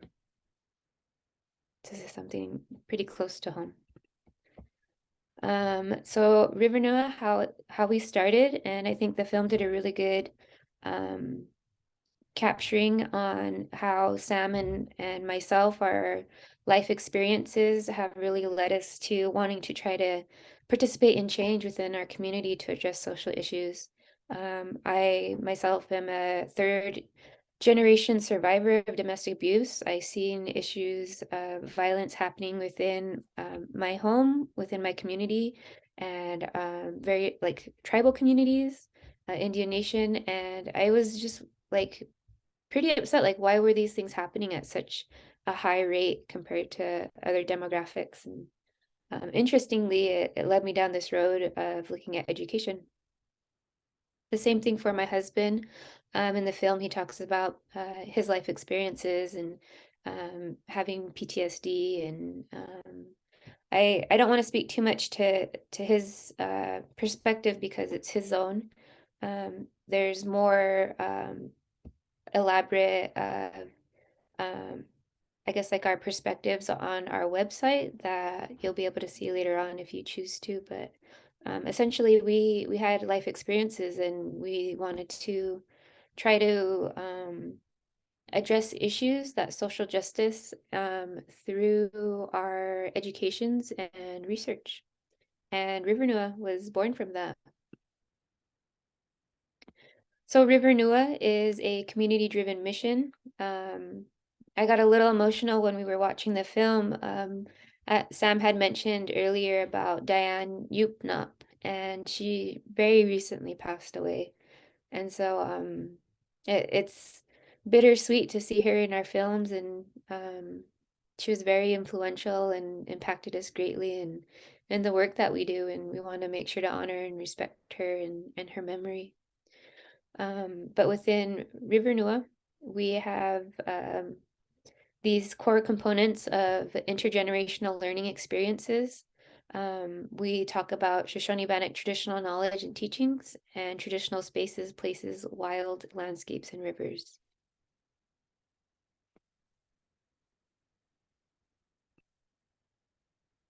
And we start to recognize that when we situate our young people in learning and having to be relevant and relevant to our cultural identities, that they are then able to really see themselves in the context of the things that we're engaging in together in those learning spaces, whether it's STEM or part of River Noah. What we do too is we try to have like an integrative kind of perspective of things where we invite different tribal members with different expertise to come and share and talk and teach and learn with our students. And that's all the way from science to math to the arts, photographers, law, tribal law, and so on. So we have, every year is not the same. It just depends who we're bringing and what what their expertise is that they bring to the table. Ooh, excuse me. And then our goal with River Noah. So our goal is to increase representation and create space of equity through learning experiences on homelands with Shoshone Bannocks, Indigenous and minoritized communities on and off the river. And so although our main focus is to get tribal members on the water, we do work with individuals from other tribes as well as non-native people that are working to cultivate those relationships with us and partnerships. And next week, we're going to be talking to Dr. Vanessa Anthony Stevens, who speaks very well about these things, can elaborate, can articulate very well on cultivating relationships. But it is a framework and something we hold close to us. Within River Noah, we have these guiding values, which is to heal, honor, protect, and restore. And so we don't just look about going on land and learning a core standard of science or STEM or thinking about things very linearly, but we try to honor our youth and our children in a way that's holistic, and also understanding that there's historical trauma, that we are in this capacity of restorative justice as well. Some of the youth that we've been able to bring on the river, they're, the first of their family to come back in 100 years. And so really having that connection to land again, and again, that restorative justice is important to us. This is a picture of our daughter, Malia.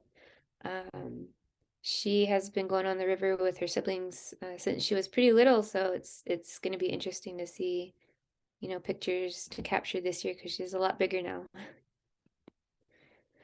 And I kind of wanted to get into these ideas because we talk a lot about Indigenous knowledge and pedagogy, and just to give some point of reference to the language we're using. And so I like to use this term.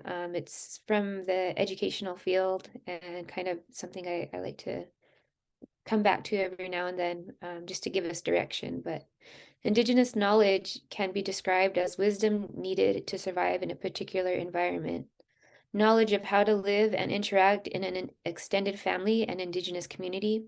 Indigenous knowledge is based on centuries of experience and close observations of one's surroundings, including plants, animals, and weather. That's not supposed to say that, I don't think.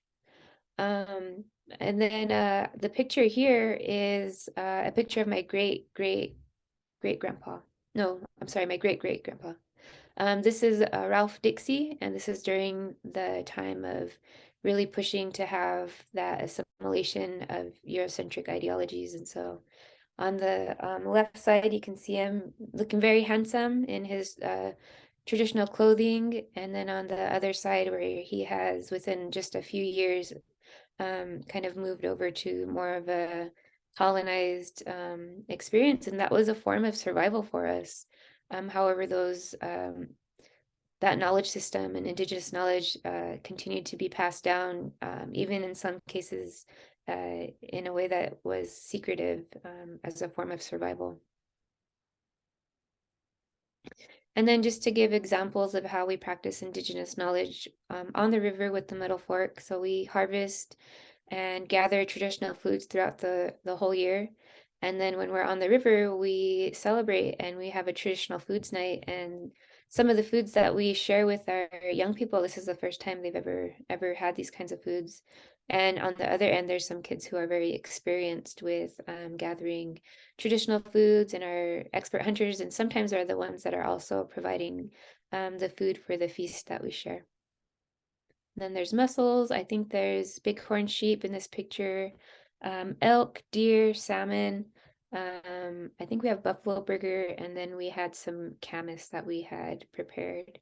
And then on the right is this root that we really enjoy It's called bear root. I'm not sure what the Shoshone name for is. I'd have to ask my daughter, our 9-year-old, who's our language expert. And then going into Indigenous pedagogy. So pedagogy is the idea of how we learn together. And Indigenous pedagogy is based on centuries of experience raising children to function productively in close-knit communities. Family members, elders, and other community members pass on this knowledge to each new generation. And this is more of a exchange of knowledge and learning together that is what we would consider to be informative.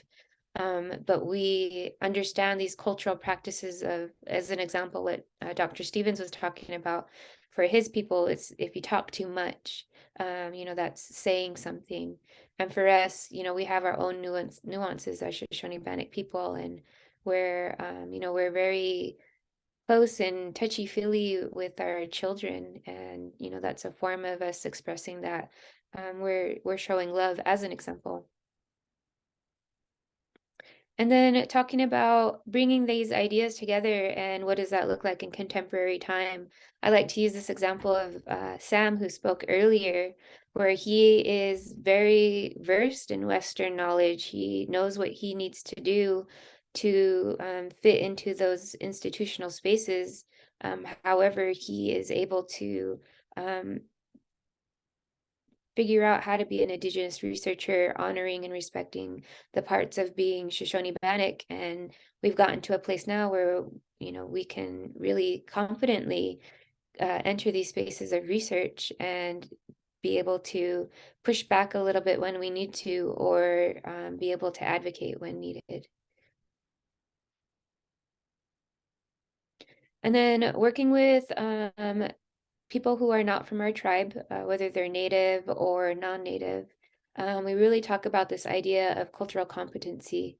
And I know we had gone over this last week with Shani and having a little deeper discussion on cultural humility. And again, it's just this idea of you have to understand what your culture is and where you come from and your own parts of who you are in order to then engage in other cultures and fully be able to be in a space and honor and respect everyone in the room.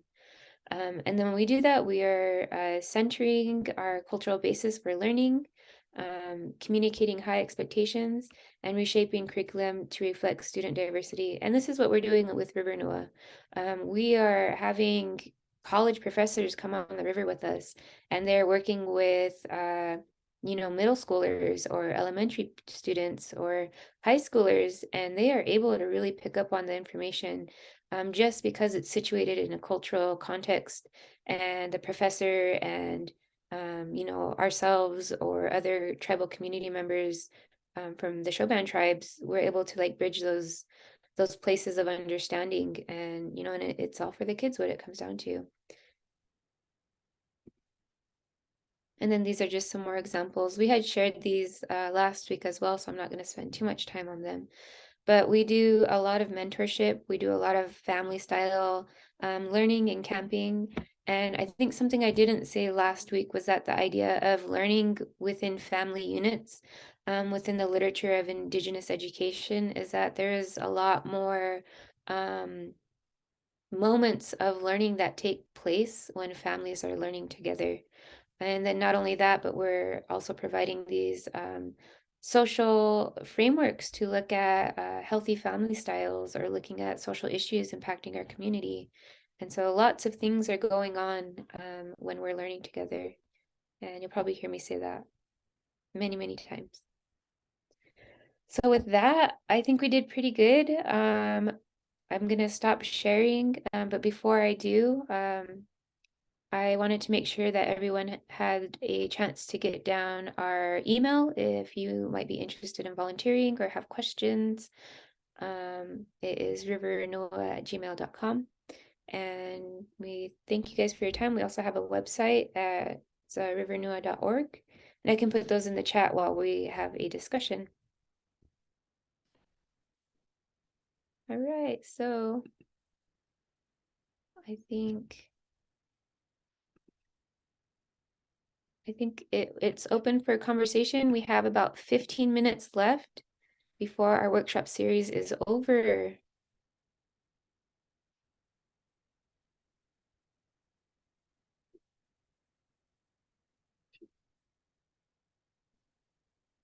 How are you all doing? Are you pretty burnt out and hungry? Yeah, Erin. This is so great, Jessica. So inspired. What kind of volunteer opportunities are there? Yeah, so we have volunteers, all kinds of different ones. The only thing that we ask is that the people we work with, that they come into this space with an idea of being of service. And so on the river, it's pretty expensive. It's about $4,000 per person that we provide for our tribal members and everybody who's with us for free. So anything, we've had people volunteer to like help cook, because Sam and I are essentially the ones in the background, staying up real late, cooking meals for the trip, packing, loading. If there is like an expertise of like some kind of learning or teaching, we've had photographers who came on the river and shared how to take like how to engage in photography with our young kids, our young people. People doing research and wanting to learn more about how to engage in research with tribal community that's more ethical, and just things we've been talking about this entire IMP. So lots of different ways to engage. Rowers, we work a lot, very closely with professional rowers and guides, which we love and appreciate very much.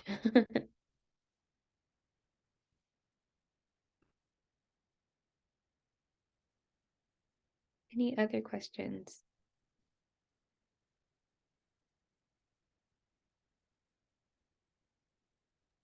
Just thank you for taking the time to share all of this and to talk about this. And I'm just feeling really grateful for it. So thanks. Awesome, thank you. I have a bunch of funny stories if we need to fill in time. Jessica, I have a quick question, if that's Yeah. okay. I wanted to again echo what Aaron and Michael were saying, of just like a deep sense of gratitude for what you've shared with us. It's just such an immense privilege to hear. And also I'm amazed that you have time to like organize these workshop series, given like all the different, like you were like, oh, what all I do. And I was like, what the fuck? Like it's amazing. But if I could ask, can you maybe talk more to the like botanical like relationality that you have on the trip, or what you talk about in terms of the plant life? Oh yeah. Trees. I remember your husband talking about the cottonwood, and that was really moving for me as a botanist. But if you could talk maybe on that sphere. Oh yeah, yep. So we have engaged in either bringing botanists with us, or just our knowledge that we've learned within our tribal community about identifying plants, and then identifying those same plants within on the middle fork of the Salmon. However, there's like all kinds of interesting things going on. So one of the things we were able to do, because it is a protected like wild scenic area, is like we're not allowed to cut down ponderosa pines. However, one had fallen while we were there, and we were able to take the cambium from it, and we were just eating it and sharing a moment with our community, and how that's a food for us. And it was really interesting because we've had cambium before, like in the South Fork, and it's kind of a little bit harder and thinner. But then on the Middle Fork, it was like spongy, and it reminded me of like coconut meat, kind of. And so that was really interesting. And then other places on the Middle Fork, we see where there's house depressions, and then there's almost like this to me, it reminds me of this like cultivating of mussel beds. And it's almost like there's a mussel bed garden there. And then you can almost see like different gardens within the space, where there might have been like a big, garden of sunflowers that are, have lots of different ways to be eaten and preserved.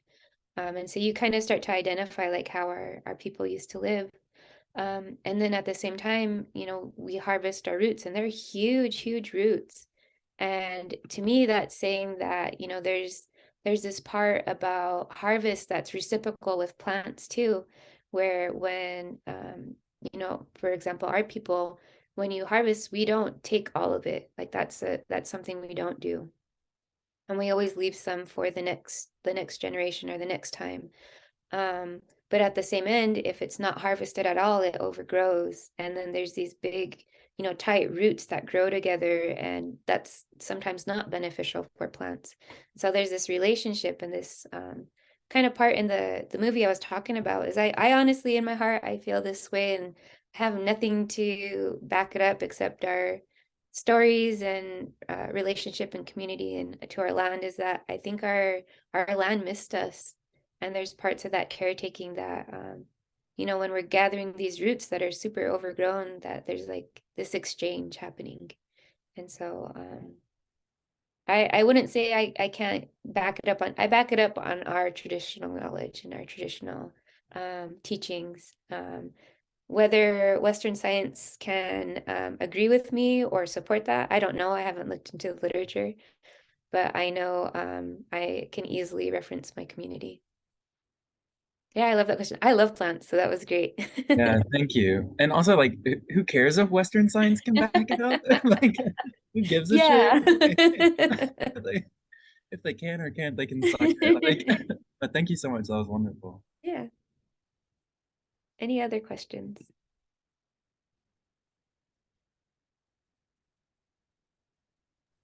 I have a question for you. So I guess first of all, thank you for sharing that. That was very beautiful and moving. And this is something that I've wondered about, like creating a nonprofit that, yeah, that I don't know, that has this like very like deep meaning and ties with like community and education and things. And I know from my like very limited background with environmental ed that oftentimes in that community still there's this big like push against programs that don't have that focus on like alignment with like the NGSS standards and the like, and there's still a lot of kind of like force into this box of what environmental education is supposed to be. And so I'm kind of wondering how you guys like met that when you were forming this organization and then ended up like, yeah, creating this very beautiful thing that is its own thing outside of Yeah. that. So yeah, what was that like, I guess? I think I kind of think we approached it in the way that like we approach building lessons, because with nonprofits you have to check a box like this is what we're doing, and you know lots of other things are going on. And so just kind of what Philip was talking about earlier about like learning how to play the game. I feel like that is definitely the case within institutions. And I used to get so hurt, like when I would take an exam, for example, and I completely disagreed with what the answer was on the test. And then I had to tell myself, like, this is a lie. This isn't true. I don't agree with this. I don't agree with this one. I'm going to check it and this one. And I'd get like really good grades on tests. But I had to like understand that I had to separate this idea that I'm not having to fit in a box, that I actually surpass that box, or our nonprofit surpasses that box. But just to play the game, like I have to choose one. And so when we were making this film, it was so hard because the person we were working with, he's like, "What do you guys do?" And we're like, "We don't know. Like we're doing all this kind of stuff." And he actually helped us in kind of like narrowing down. Essentially, what Sam and I are doing is we're just trying to be healthy family and community members. And the work that we do just falls into that. And it's lots of different things. And but the biggest part of guiding and what I would suggest to you is that you have to understand what's your why. Like, why are you going into this field, or why are you seeking this knowledge? Because if you don't, you're going to be lost as well. And so I think once you figure out your why and what box fits closely, it doesn't mean you only have to do that thing, but like you are going to do that thing and then you can do more. So, and then part of what Nick had said about time. So a way that we push back on a lot of things, we just do things as a family. And so like our kids are home right now. They're like in the background and they've been doing pretty good, but we've been bringing them to classes at the university. We take them to meetings. We take them wherever we go. And it's like, you either want us or you don't. And I think once you have that stance, it's like you actually have a lot of time to do things because you're doing it as a family anyway. That's a good question.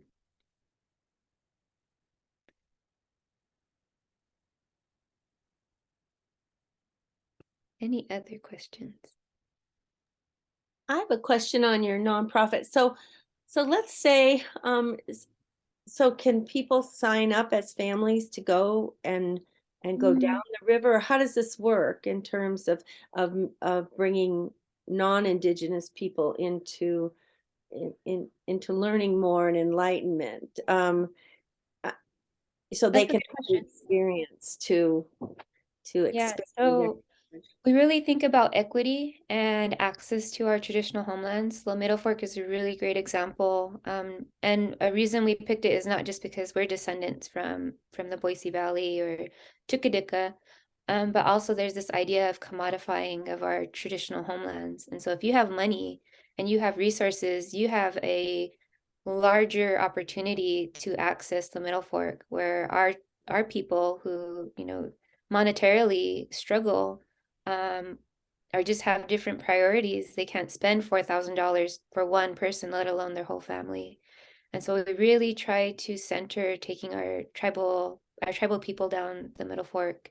However, when we do have volunteers, we again think about what is the service that they can contribute when going down the river with us. So rowers, for example, we try to make it like the safest trip we can. So we usually work a great deal with professional guides. And then the other people that we bring, it's usually just like one person or like in their family unit, because again, we're trying to address equity. And so if for example, if you were to come down the river with us and you were in education, we would want you to take a moment to maybe teach something or have some kind of learning lesson going on. However, we would want you and expect you to be putting in the work to understand what is cultural relevant practices, how to engage in our people and with our youth, to not perpetuate, stereotypes or any ways that might unintentionally cause harm. So we're very protective of our people. And we don't just throw you on the river with us either. Like we take time beforehand, probably 2-3 weeks. We're in communications on like, what is the work that we need to be putting in before we even, are together physically and in the same space. And being on the river for 7 days, you get to know people really well. And, we really want to take care of our community who's already vulnerable. And so that's kind of the idea of volunteering. We have on our website, there is a place to contact us or send an application. And yeah. Yes. And thank you, Sam. And there's only 30 people we can take on the river with us at a time. And so like we try to have anywhere between 10 to 13 tribal youth. And then we have to think about our rowers, and we have to think about, the other people facilitating. So really, probably like 4 or 5 volunteers is about our max per trip.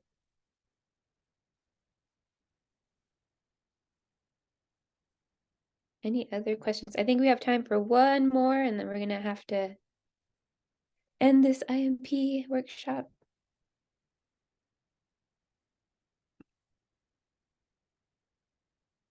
And if there's no more questions, I just want to say again that I really appreciate the time that you guys are spending with us within this IMP workshop. I know there was moments where we get into discussions that might feel uncomfortable, but we can't grow if we're not getting into these points where we have to experience a little discomfort. But I hope everybody felt supported and safe, and that we are a resource for each other. I'm also going to be in Moscow next week, so if anybody wants to maybe catch coffee or something like that, I'm going to be working on a few things and have moments here and there to maybe meet you guys in person. But thank you all. And I'll go ahead and put my email in the chat too. I think it's in Google, but Thank you so much. This was great. thank you. Right. Well, thank you guys. We'll see you hopefully next week. Thank you. Take care. You too.